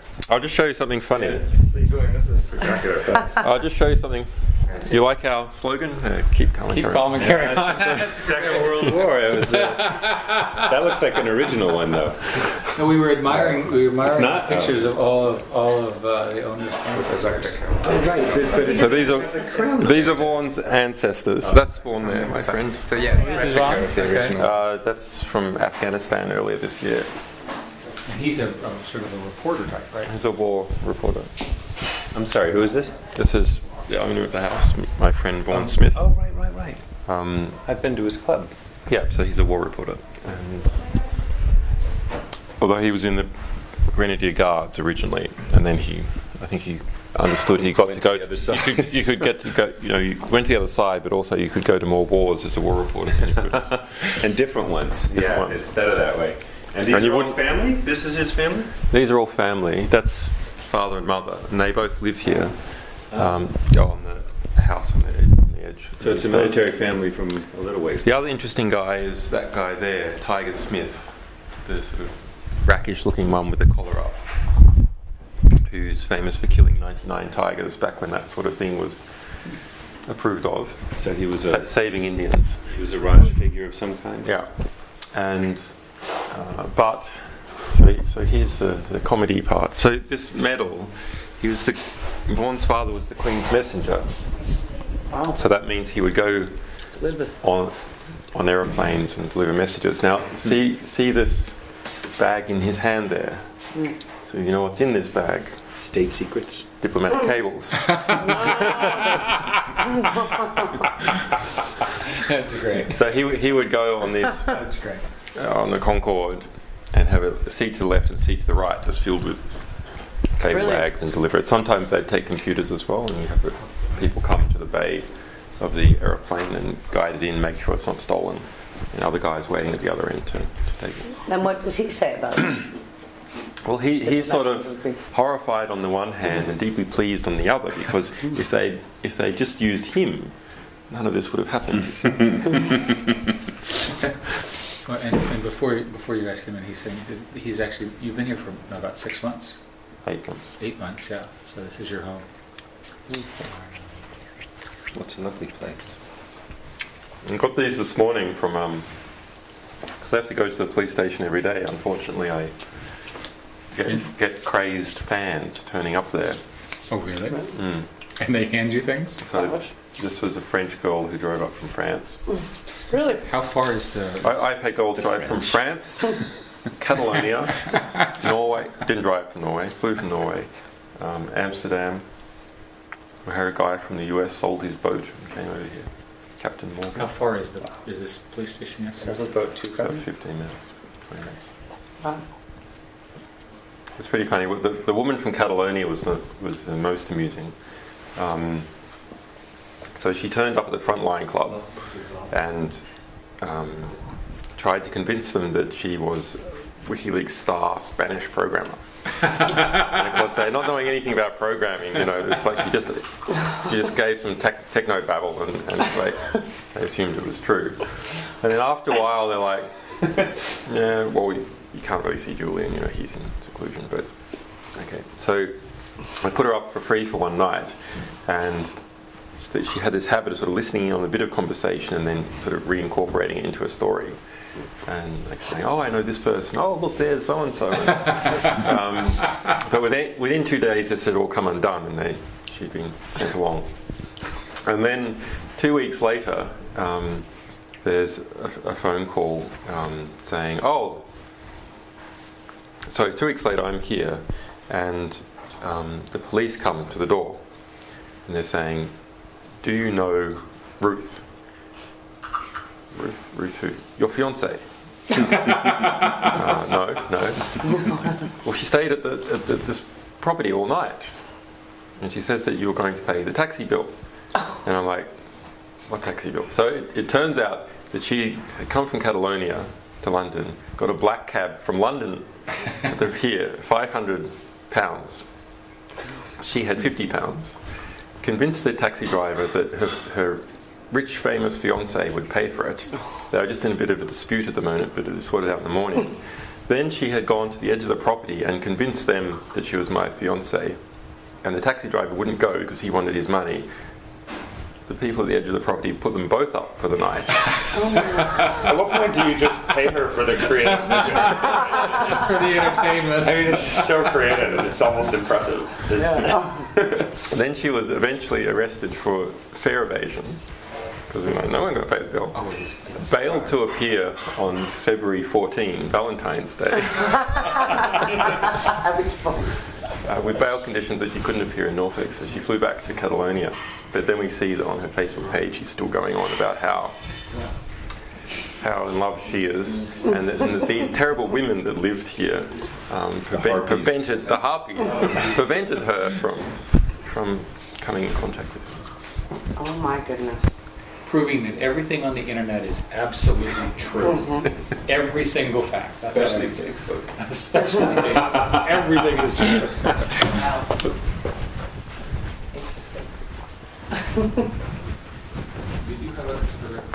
No, I'm good. I'm good, actually. I want to be sensitive to your energy and time. I think it would be interesting to talk a little bit about... Maybe you should go for a walk then. Yeah, it'd be nice. It'll be interesting. I'm not sure. It'll be interesting to talk about the various sort of what-if scenarios, right? Because that's where we're very interested. This is Jared and I do this all the time. What are some scenarios that could play out? Try to actually think about it. You have all these different actors and players. You obviously think about it. You're basically a physicist, right? You think about it that way, right? So, well, actually, in thinking about what if scenarios, I think there's actually it can actually be useful to think what if in the past. Like while we were sitting there, one of our chapters looks at intervention in the context of a futuristic genocide. But I think it's actually a more useful conversation in terms of understanding the role that WikiLeaks could play in a situation like that to ask, in 1994, had the technological state of the world today been the technological state of the world today been technological state then, and WikiLeaks was around during the Rwanda genocide, what might have changed? How might things have been different? Just wondering if the weather will change. Yeah, the weather. Welcome to British weather. Well, the cloud will move. The Rwandan genocide. Yes, I think it would have been. I think it would have been a bit different if they had internet and number of phones in Rwanda. I think the message would have come out more, although maybe not that much. I mean, in the Congo, We should take all the bad things happening in the Congo aren't really getting much traction in the West. That's a fantastic tree. Keep us totally dry. That's good. And I guess, I mean, that's sort of, there's a larger what if question here, which is, it's part what if and part why. Like, why haven't there been people in places like Iran or North Korea or Congo, releasing documents in the same ways as there have been, say, in Western democracies? Well, we have actually. We did have gotten a bit of material from Iran, actually. I think it's not that easy to do a WikiLeaks.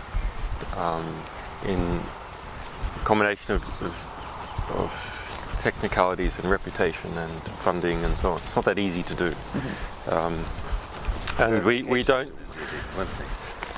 That's keeping reputation. Right. I just wanted to make sure that was what you were thinking. But let's ask the question bluntly. So why are you not getting enormous numbers of anonymous USB drives about the bad documents in African countries that are run by these evil dictator types? We have. Don't you think that everyone would be incentivized to use you? Shouldn't they? We have gotten some decent African stuff, decent East Timorese stuff, lots of decent Latin American stuff. Is it because these governments don't write down as much of the stuff? They're not as networked. Okay. Some of them, like the Tanzanian government, use Kiswahili. They don't use English as their governmental language. A lot of it is to do just whether they perceive that WikiLeaks is a political actor within their country. So for East Timor, once we started doing a little bit of East Timor, we got a lot more East Timor, and then the sort of flood opened up, and it just became routine for them to give us material. But they need to perceive that we are part of the community. For Russia, I think the small amount of material that we've released about Russia, although now we have this RU leaks that has been doing pretty well, but historically the small amount of material that we've been releasing for Russia is actually a positive sign, in that the Russian internet sphere is actually very vibrant, and so I was just there. It's amazing. Yeah, so it feels that it doesn't look outside so much. Why would it look at an English language website like WikiLeaks? I mean, it has its sort of non-profit activists, journalists, and opposition and so on, all in that internet sphere, which is relatively free compared to Russian TV. So they don't see that they really need this other avenue. It just seems like there was a site that there was a publication of a whole bunch of FSB documents on an American server, which was then immediately hacked and they were taken down and never seen again. It's not so easy to do. It's not so easy to publish against powerful state actors, actually. I mean, you've talked a lot about the importance of the name. That's been sort of I think, an important theme in this conversation. And so it makes me wonder, how much there's the debut in which the site goes live. Then there's really the major debut where it becomes a household term or a household name. And one of the things that we're playing around with in the book is we haven't properly used that yet, though. I mean, we haven't been able to grow as fast as the name has been able to grow. But even so, people know what WikiLeaks is, and I wonder, had the first batch of documents that you received been from, say, an Iran or from a North Korea and released, if the world would have looked at it as a whistleblowing platform. It did. The world did up until we started producing a high volume of US military stuff. We were producing thousands of pages of US military stuff back in 2007. And nobody noticed. That's interesting. Because of collateral damage video was not out. Well, people noticed the Guantanamo stuff, but not to the household name. We were a journalistic name pretty quickly, actually. And in the techno part of the human rights community, we were a name pretty quickly. And we were in the internet-educated German and English-speaking publics, especially towards the crypto security end, we were a name pretty quickly. So, for example, when we did a fundraising effort at the beginning of 2010 to May 2010, before collateral murder, we raised $1 million. So, for a new sort of new in terms of concept, non-profit journalism group to raise $1 million in $20 donations, that's almost completely unheard of. And we were doing that before collateral murder. So collateral murder made us into a worldwide household. No, not even collateral murder did, actually. Made us into a US household name. All these things started to stack up by the end of the year, and really it was the Pentagon's attack against us and the Swedish sex case, funnily enough, that then made us into a worldwide household name with 84% name recognition worldwide. Mm-hmm. Yeah, it's interesting. So, on the assumption that the current legal stuff is all resolved, the next few years are WikiLeaks. What happens with WikiLeaks? It becomes, again, we want to talk about, for us, T equals 0 is a year from now, right? So thinking a year from now, like the next year, does WikiLeaks just become bigger, more donors, more technology? You going to change it in some way?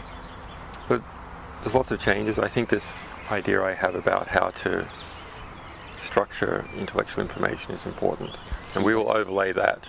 So that's actually part of your plan that you're talking about. Okay. When you do have a presence, when you have such public recognition, you have the luxury of being able to take fairly complex intellectual ideas and push them up. Like that would normally take a long time to sort of organically get traction, like some did with Java as an example. So it would take a long time to organically get traction, but you can put your weight behind them and push them up. So we have some of those moves we can make. But also I've seen that it's very difficult for us to be a command and control organization. And you spoke about the difficulties that you had to learn with Novell. But for us as an organization, like a command and control organization with a leadership and people who carry out tasks, we're in a position where we have the full force of the superpower and its investigative organs and the rest of NATO operating against us, bribing people, monitoring communications, etc. So that means that for us, any little psychological weakness in our people, any friction between our people can lead to those forces plucking them off. Oh, you could be infiltrated even. Yeah. In theory. Or infiltrated. The plucking off, I think, is a bigger problem. But no, but yes. But the forces opposed to you. You're right, the infiltration... Yeah, but the forces opposed to you, they will think, okay, this is a foreign actor, let's send our agent in, become a member, discover all their secrets. That's right. Think, we are aware of that problem, and so we investigate people and all this stuff. But what that means is it has tremendously slowed down our growth. Because you can't just put an ad out and say, we want you to have these skills and come into the office. It is absolutely impossible. So growth is constrained in that way. But there's another way of leading, and that's leading through values instead of command and control. And when you lead through values, you don't need to trust people. And values, and the number of people who can adopt a value, there's no limit on the speed of adoption. can all happen very, very quickly. As it's not supply, in terms of employer supply, limited, rather it's demand limited. As soon as people demand the value, they can adopt it. I say that the way I express that is that the power of an idea is underappreciated. Right? But if you can get the idea inserted correctly, then millions of people. Right? So my comment would be that the deeper ideas that you're talking about they're either not understood or they're being fought by misinformation. Right? You know, as you said, it's a clever use of words to turn against you or what have you. So you have, I think, a challenge to get the deeper arguments that you've made to us heard over all these other forces. Well, I mean, people saying it. Well, actually, you say lies long enough, people start to believe them as well. So the Afghan release was a terrible thing. This is now sort of spread so fast that we've basically given up trying to knock it down. The energy's better off spent doing something else. But we do see that we are educating a whole range of people about us and about our values and about things that we believe in. And now what is happening is that these people are finding each other across the world and across states. And so we are creating our own computational network of human beings that we can think in the same way, that sort of on a point-to-point basis can trust each other. And so we started out last year in a position where we had this big confrontation with the State Department and the Pentagon at the same time, where one of our few claims to success is that we've managed to get the Pentagon and the State Department to cooperate. Where they as internally were highly organized. They have their contact sheets, they have an internal mail system, and they have a command and control structure where they can task people and recruit resources for things. And they have people available to spend on us. Maybe there's 10,000. So that's, in that particular case, the people that are pushing against us. On the other hand, on our side, we have millions of people around the world who support us and support our values, who are, on the other hand, traditionally completely atomized. There's no command and control structure. They're not able to effectively coordinate with each other, and so on.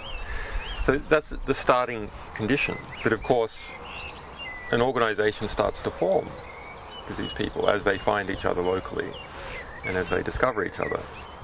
And they become optimized. That network of nodes starts linking up and becoming more and more efficient at comprehending its environment, planning for action, and then acting.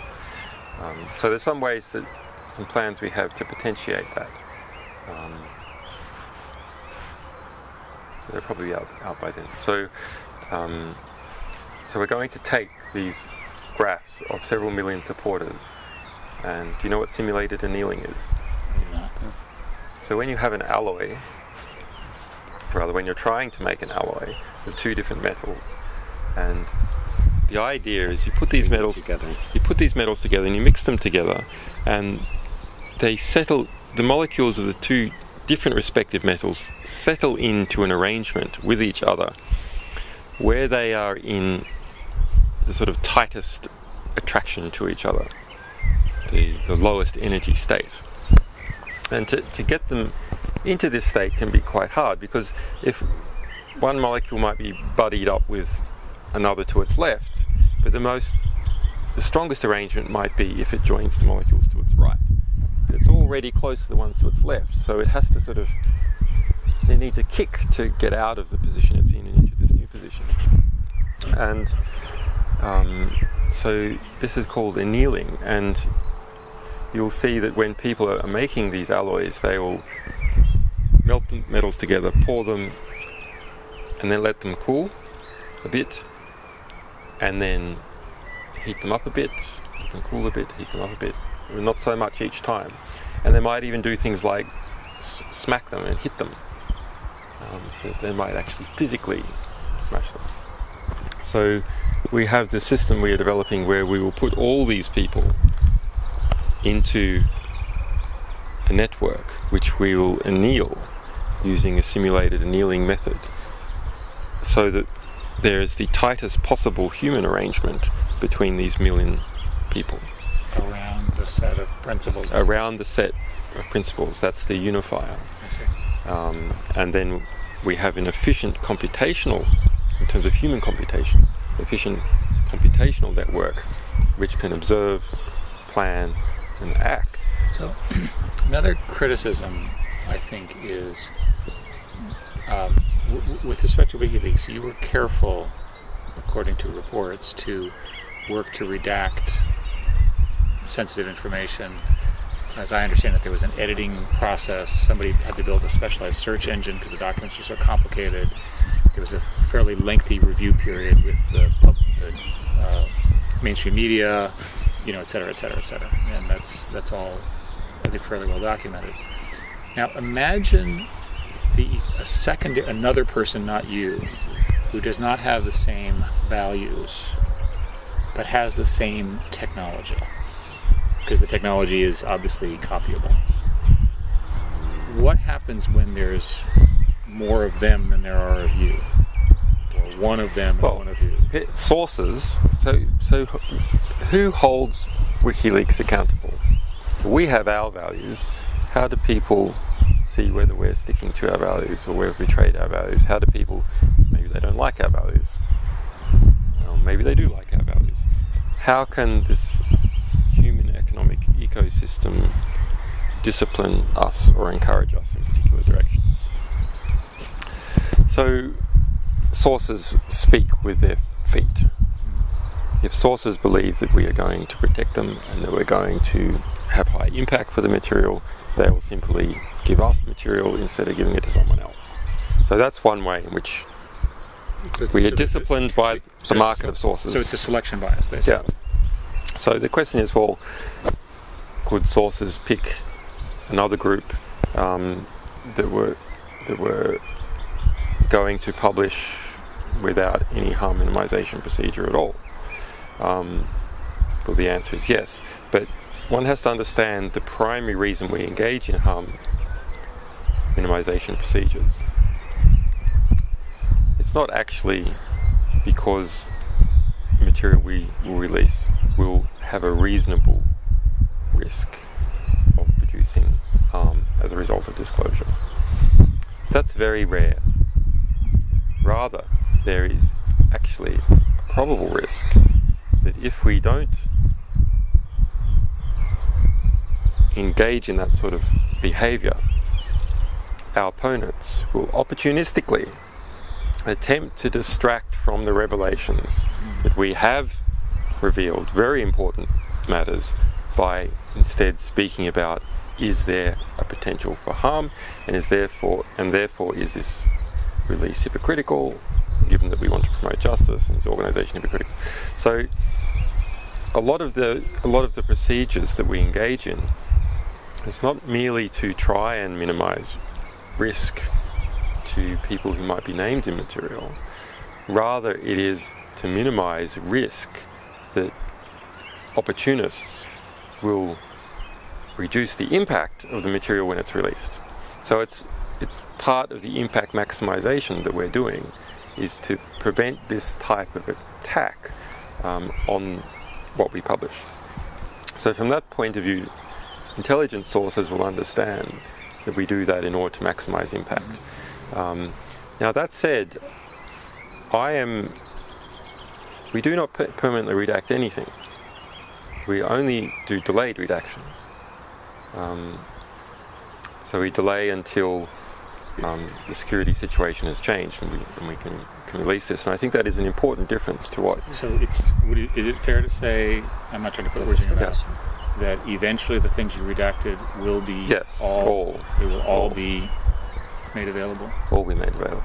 But that's a different question, actually, I think, from what you were asking, which is, what if the same process and technology... So I'm getting to that.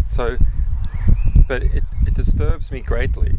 It is and we have all sorts of other projects about syndicating our submission system to third parties and so on. it disturbs me that we are redacting it all. It is a very, very dangerous slippery slope. Now, I've already said that we go through this not merely to minimize harm, but for political considerations, to stop people distracting from the important part of the material by instead hyping up concerns about risks. It's a pragmatic decision. It's a it's a pragmatic, tactical decision to keep the maximum impact there instead of having it being distracted against. So, but that is us already engaging in a rather dangerous compromise.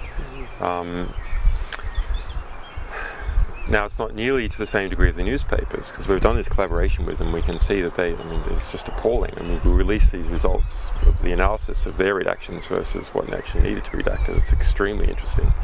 So there was a difference. There was a difference of view on what needed to be. I mean, they have the Guardian redacted 2/3 of a cable about Bulgarian crime, removed all the names of the people who had infiltrated the mafioso who had infiltrated the Bulgarian government. Removed a description of the Kazakhstan elite, saying that the Kazakhstan elite in general were corrupt, not even a particular name, just in general.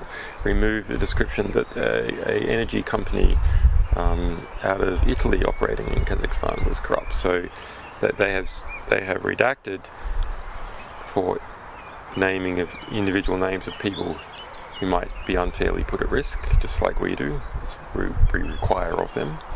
They have redacted the names of mafioso, individual mafioso, because they're worried about they might get sued for libel in London by these mafioso. They have redacted the description of a class, Kazakhstan elite. The class has been corrupt, and they have redacted descriptions of individual companies being corrupt because they don't want to expose themselves to any risk at all. And that's true for the Irish Independent, even though a very good newspaper, the Journal's totally on side legally, they do this. Incredible self-censorship across the board, and they don't admit doing it. They don't reveal the fact that they're doing it. So we don't want to go down that path. I'm sure these groups also started out as, no, we will just do these little redactions, and then economics comes into play, and then why take the risk, and so on. And so you end up with a system of self-censorship, and it's embarrassing to do it, so why tell the public that you're doing it, but you're not telling the public you're doing it, so it gets easier and easier to do every time. If we look at email, who censors email? No one censors email. We look at a telephone call to your grandmother. Is there a censor there sitting on the line determining whether you are about to say something bad to your grandmother and cutting it out? Of course not. The postal system, are there people opening envelopes to see whether you're sending something bad? No. YouTube, a priori, is anyone sitting there reviewing every video before it's posted? Impossible. Let me give you the technical answer so you make sure you know it. We can't review every submission, so we basically, the crowd marks it if it's a problem, and then there's... But post-publication. Post-publication. So once it's out, people can take copies, and it could be spreading everywhere. And what happens is the takedown, we get into trouble because various players want us to do pre-publication review, but with 48 hours of YouTube video coming in every minute, we can't mechanically do it, right? So there is, if somebody posts something wrong or evil or a violation of law, or whatever, there is a gap, hopefully short, between the time it's published and then marked for further review against our policies. And the policies are well specified in the document. Yeah. It's pretty high bar, though, but to take stuff down. It's not just wrong as in like factually wrong. But under the way these things work, commercial websites have it. We can decide what we want to allow, what we don't. Right. We have a set of criteria. You can see them, you can read them. So we don't want, we want some kinds of videos and some other kind, and we don't want other kind of videos, and you can't violate copyright and all that kind of stuff. Well, I rather like what happened to collateral murder. So collateral murder was instantly got flagged up as by our opponents as rated over 18, so no one could see it directly on YouTube without logging in. But for an embed, they could see it just fine. And so my interpretation of this is that when there's an embed, someone else's brand is on the damn thing, and when it's not an embed, your brand is on it. Without knowing the specifics, all I can tell you is the system is responsive to the post-publication feedback. There have been a couple cases in YouTube where there have been rating scams where, Jared will publish a document and people will decide they want to demote him. So they'll give him a lot of negatives because he's being attacked, and then he becomes unfairly lower ranked than he really should be. So these systems they're manipulable by pressure groups, and I would think that would be a constant. Sometimes by regimes. I mean, there's some autocratic regimes that will flag content posted by activists as inappropriate. Yeah, we've had stuff that we've posted or anti-Scientologists have done. I think there were 5,000 Scientology videos were removed from YouTube when some lawyer claimed that they're all swore that they're all his copyright, etc. So we suffer because we do purely really political. I don't mean party political. I mean to do with this political sphere and how power is delegated. That's what I mean by political. Because we do deal with almost purely political material, there is such scrutiny on us that if we, at least at this moment, if we were to go to a publish first, pull later, they would go, oh well, it's too late. You put it all out there. Now there's 1,000 copies. Again, you have a different model, right? You require human editors.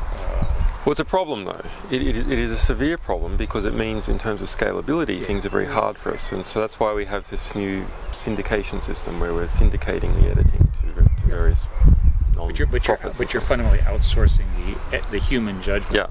Because it's not possible today to write computer algorithms that would do this stuff. Well, I think that this human judgment actually is more. Yes, there is some cost to publishing without vetting, but actually the problems of vetting before publication are so severe that they are much greater problems. And if you had to choose between these two, you would choose publication without vetting. So that's also interesting to us. That says you would fundamentally prefer. You're so concerned about this human judgment and the possibility of bias. Then you expose yourself. We'd ask for we'd ask the weight, if you like, on the people giving us material. You exercise your judgment about what you send us, but everything you send us we're going to publish. Otherwise, we will be compromised, and other people will also try and once they understand that we have a lever to determine what is published and not published, people will try and get that lever by levering us. I want to make sure we've got Jared other questions, Lisa. I had a follow-up question on that. I mean, again, we're looking futuristically in each aspect of the book, and what I wonder is, you have a certain volume of content that you're getting right now, but at a certain point, and at one point, Twitter only had so much content as well. At a certain point, it does become so overwhelming that to your point, if there's no, if you publish everything that gets sent, at what point is there such a mixture? Is there so much content that is just manipulated that it essentially drowns out the legitimate? The manipulated content will never be the issue. Although there is something to be said for having a perfect record, which we do at the moment. But manipulated content will always be an insignificant quantity of material.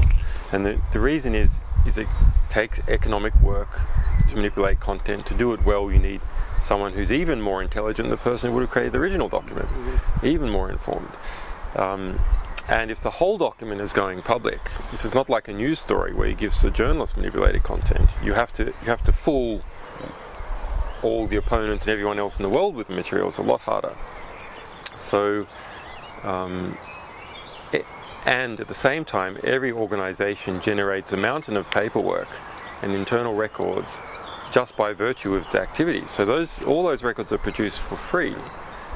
So the legitimate content will always outweigh the manipulated content. The problem is that That assumes a people small bit find of it. manipulated content can devalue the large amount of unmanipulated content. Can I disagree with you on one point? I fundamentally believe that disinformation becomes so easy to generate, and because complexity overwhelms knowledge, that it's in the people's interest, if you will, over the next decade to build disinformation generating systems. That it should be true for corporations, for marketing, for governments, Yep. and so forth. And it just makes the job for a legitimate journalist that much harder, right? Because there's just and you know, your answer earlier was that this is fundamentally a trust problem, which I think is roughly correct. I would argue that it's fundamentally a ranking problem, but ranking is based on trust and other algorithms. It's the same conclusion. But I think it's not, in my view, correct to say that there will always be more sort of tactically correct information than a small amount of manipulated. Perfectly reasonable that the actors will see that computer, AI systems can generate a lot of false stuff. You're well aware of, the projects to write papers by computer. Yeah, I've seen and things those. like I've that. seen those. I mean, in the sense Everyone that always better. thought that we'd get flooded with those. It never happened. You've not. But do you think It you? never happened. So I guess We have had literally, if you exclude the nutters going on about how over a garden party one night 12 years ago, speaking to his ex-wife with a pot plant in between them, she told him that he was the Antichrist, and he understood it was true. If you exclude those cases, which we get a fair bit of, the genuine attempted frauds, there have been about 20. It's extraordinary. It's But what- almost nothing. No, but let's argue.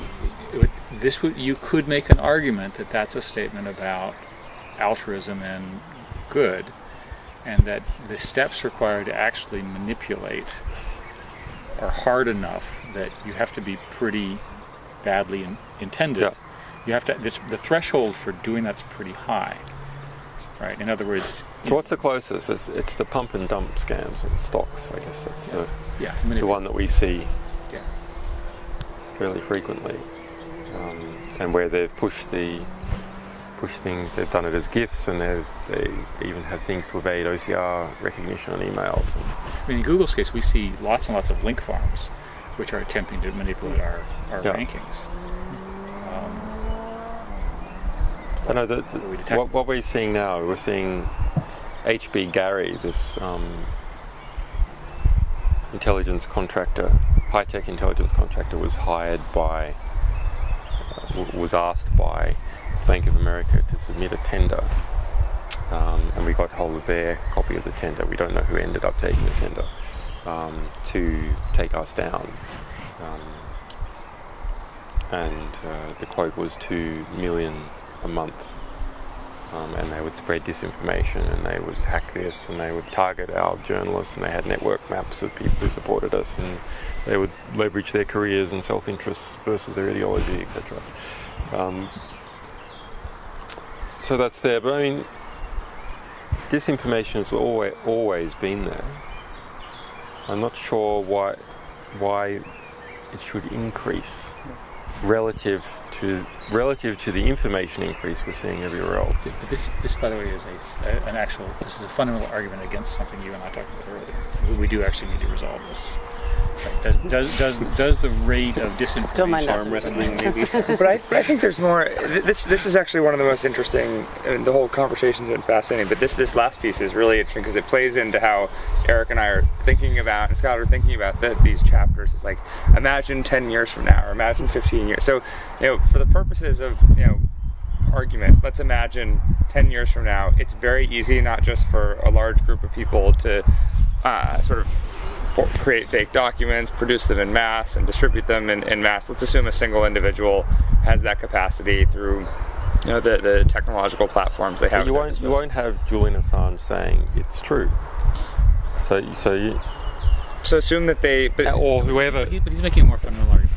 He's saying that humankind does not organize itself that way. That there's enough barriers that the moral choice, if you will, of me acting to do all of that tends to limit the amount of it, because otherwise there would have already been a lot of it. so let's assume a government then, which would have the reason, the motivation to potentially do Do they do all that now? I mean, the strategic communications propaganda arm of the Pentagon costs something like $6 billion a year. But has anyone done it through you? In other words, government versus government using WikiLeaks as we don't care if it's true. As a laundry. Like if it's true information, we don't care where it comes from. Let people fight with the truth, and when all the bodies are cleared, there'll be bullets of truth everywhere. That's why. Then that does take your editorial capacity just back to verification. Right, because it's different than just saying we'll publish everything. But it's still a slippery slope. No, I think it's not at all. I think it's the whole intent. Let people fight with the truth. I mean, but they have to have. The argument is there has to be a choice algorithm. You have to have some way of knowing that you're dealing with a legitimate source. Right. And no, I understand that, but that's why the ecology can choose the publisher. Right. But that's why the ecology is biased against any society where you can't verify. Then those people are left on their own. WikiLeaks can't help them. WikiLeaks just says, when you get a good verification system, then we're good. Otherwise, good luck. Well, whatever. They're verifying documents, they're not but you have. facts. No, they're verifying sources. No, we don't verify sources. We verify. Revolution that technology generates noise. The documents are official documents. Right, They're going to be faced with more noise in the future, and the question isn't whether human beings prefer truth over fiction, but whether or not they can find the truth. But it's also not verifying facts. But that's the core So question. it's not about It's not about verifying facts. Right. That's another argument. we have published. It's about verifying documents, not verifying truth. Exactly. No. We have published all the fake documents that we have received that were interesting. We published saying that they were fake. Like wiki forgeries? There's not that many to bother with, but because they are not fake in a meta level. They are true forgeries, right?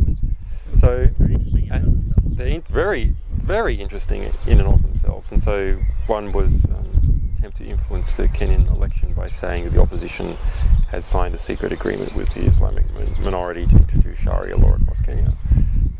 Sounds ridiculous, but actually it was carefully constructed. So how do you know if they're forgeries? Well, that one was hard because that was a carefully constructed document. We checked signatures and we found the real one, etc. That was hard work. Usually it's not hard work. But it requires human capital to do, right? Usually someone makes an elementary mistake. And there's also incentives for giving us. It's pretty disincentivizing to send us a forgery because we're perceived as being quite good at detecting them, and we make the whole document public. So why wouldn't you just give it to a newspaper? They don't make the document public, and you're dealing with people who don't have expertise in that domain. It's a lot easier to overcome them. But anyway, this bigger issue you're talking about of let's say you don't have authenticators like us. Authentication is hard. We can't authenticate the amount of material we're getting in. So we've thought about ways to deal with this, of having a great big mesh of people and information flowing through it, and different people adding their authenticators to it as it flows through, and trying to somehow to distribute and delegate that. And that might pan out.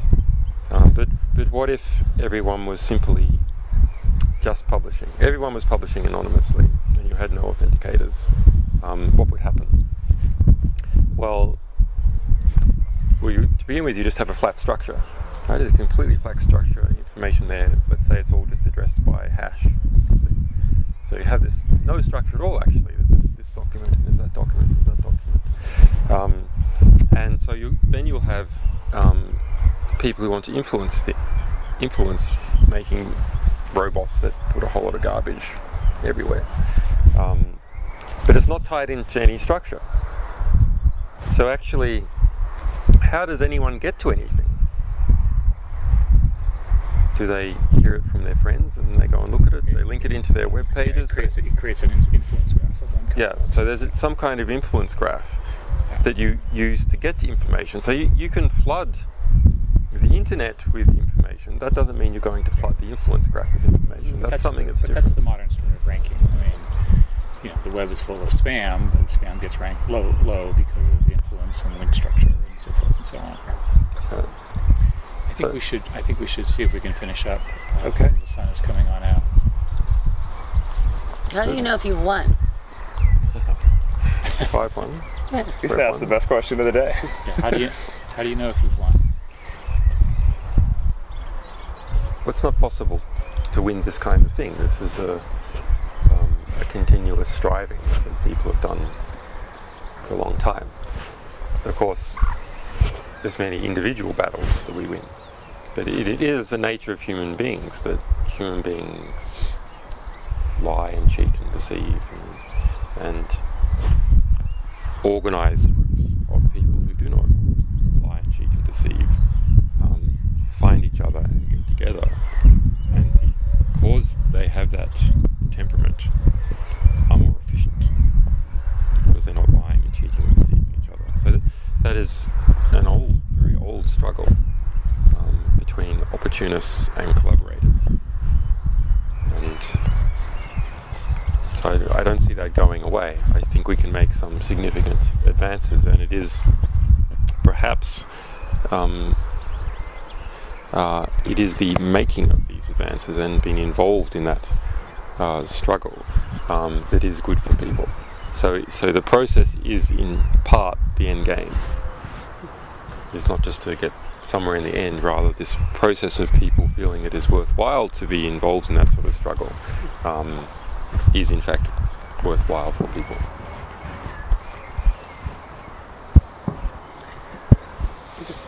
Is it satisfyingly spiritual? Well, you've obviously thought about this a lot. Let's unpack As we're We got a Maoist and say continual revolution. As we're walking in, can I ask you one last question that I was sort of wondering about on the way, which is that Scott talked about the subculture that's developed around all this, which is a really interesting idea for us to explore in the book, because it raises this question of, does the subculture create the demand that leads to the creation of the technology, or does the technology in fact create the subculture? It's sort of interesting cause and effect. I think you can argue this from both sides, but I think the technology permits the subculture. So once you have a whole bunch of young people who can communicate their ideas and values freely, then culture arises naturally. So, and that culture comes out of experiences and harmonizing with other cultures and stuff already in the record, but it also just comes out of the temperament of young people. The desire to find allies and friends and share in a process and to remove power from old people. So you're exception. But it's remarkable how uncreative old people are. Yeah, speaking as an older person, I speak as one as well. No, but I think part of your intellectual argument is that you start off relatively, the model you're using, the Stanford model, you start off with sort of human values, and then they get co-opted, if you will, my word, not yours, with this sort of statist model, that you're sort of forced into the structure of that, and that the incentive system and constraints sort of put you into this box as you get older, and that's sort of right. Exactly. And with different systems that potentiate different ways of transmitting wealth or communicating values or making some types of group cognition more efficient than others. Right. And you're arguing that if you get enough of this group that you're identifying together, it in fact is a summary change in these complex systems. Right. It'd be interesting to see whether we have a bit of a some sort of state change as well.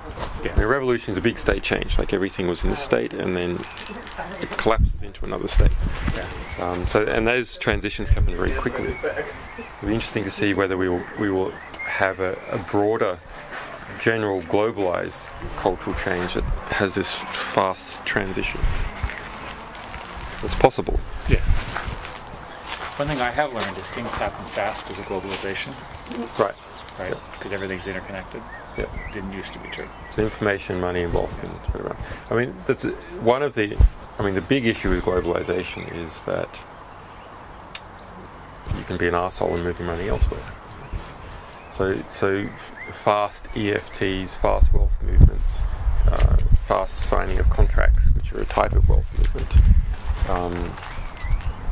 These encourage opportunism, because if political sanction, if money can move faster than political sanction, then you can just keep moving the money through the system and growing it as it moves through the system, have it become more and more powerful. And by the time the moral outrage comes to stop it, it's too late. It's gone. So what's happening now on the internet is that political sanction. By political, I mean the way I use political the way Australians use it, by the way, which is it's not about party. Is that Australian? It's not about party politics. It's just the body politic. The body politic. So political sanction is now able to move a lot faster than it did before, and possibly as fast as money.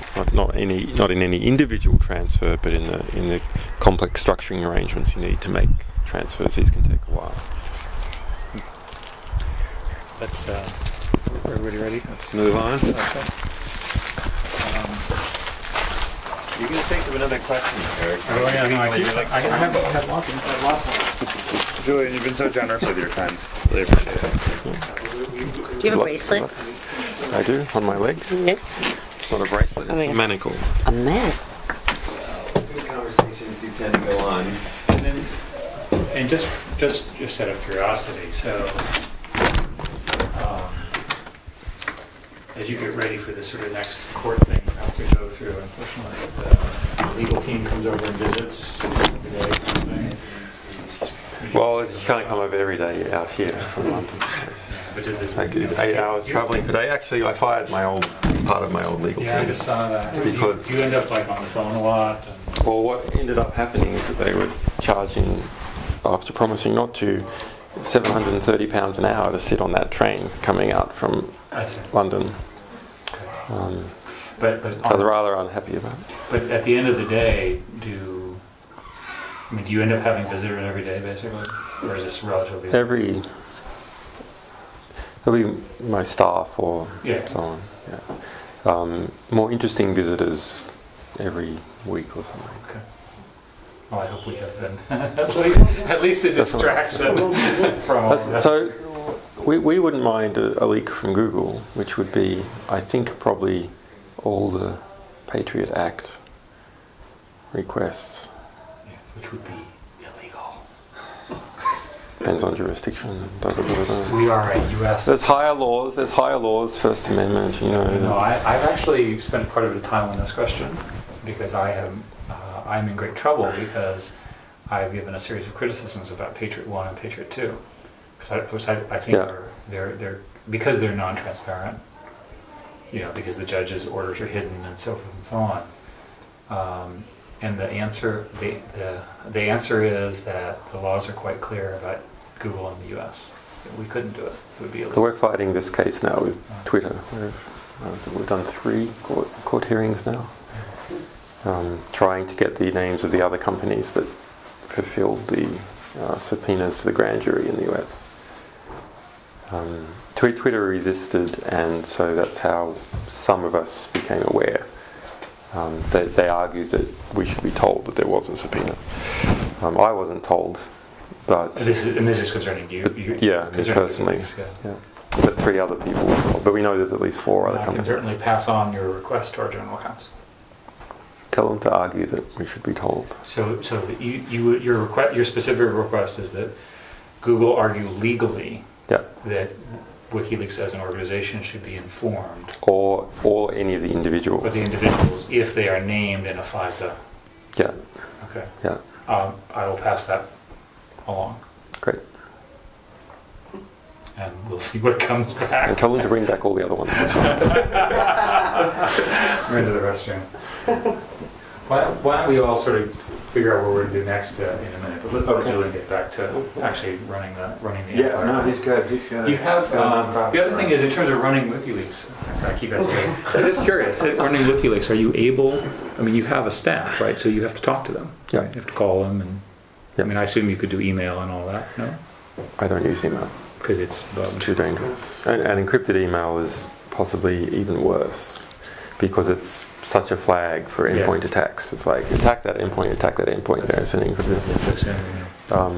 But we do have encrypting phones, and unfortunately they don't work in all countries. But the SMSs work in all countries. So when you speak with a staff member, it would be typically on the phone or in person? Typically in person. Typically in person, you'd ask them. I've kind of gotten like Osama bin Laden now. How big is the staff? Excellent. It's about 20 people. Yeah, but roughly then, if I were to describe it, people come and visit.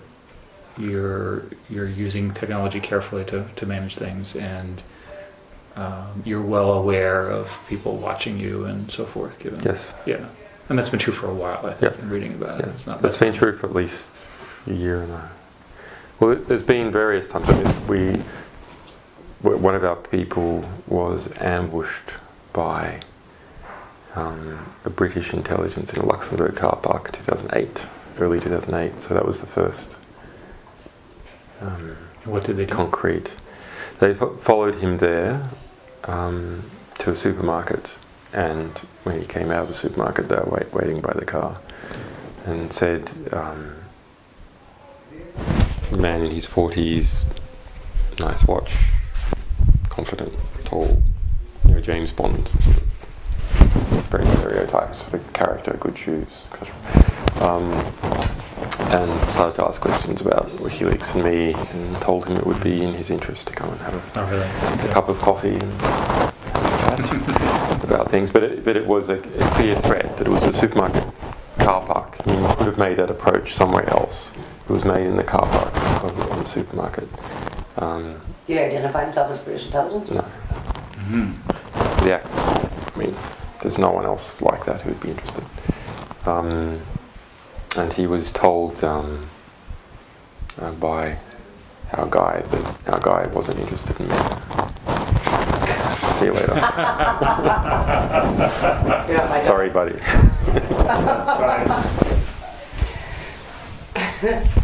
Now, how do we get the beginning part of what you have on tape to transcribe? How would you like us to? Well, we should. Do you want to?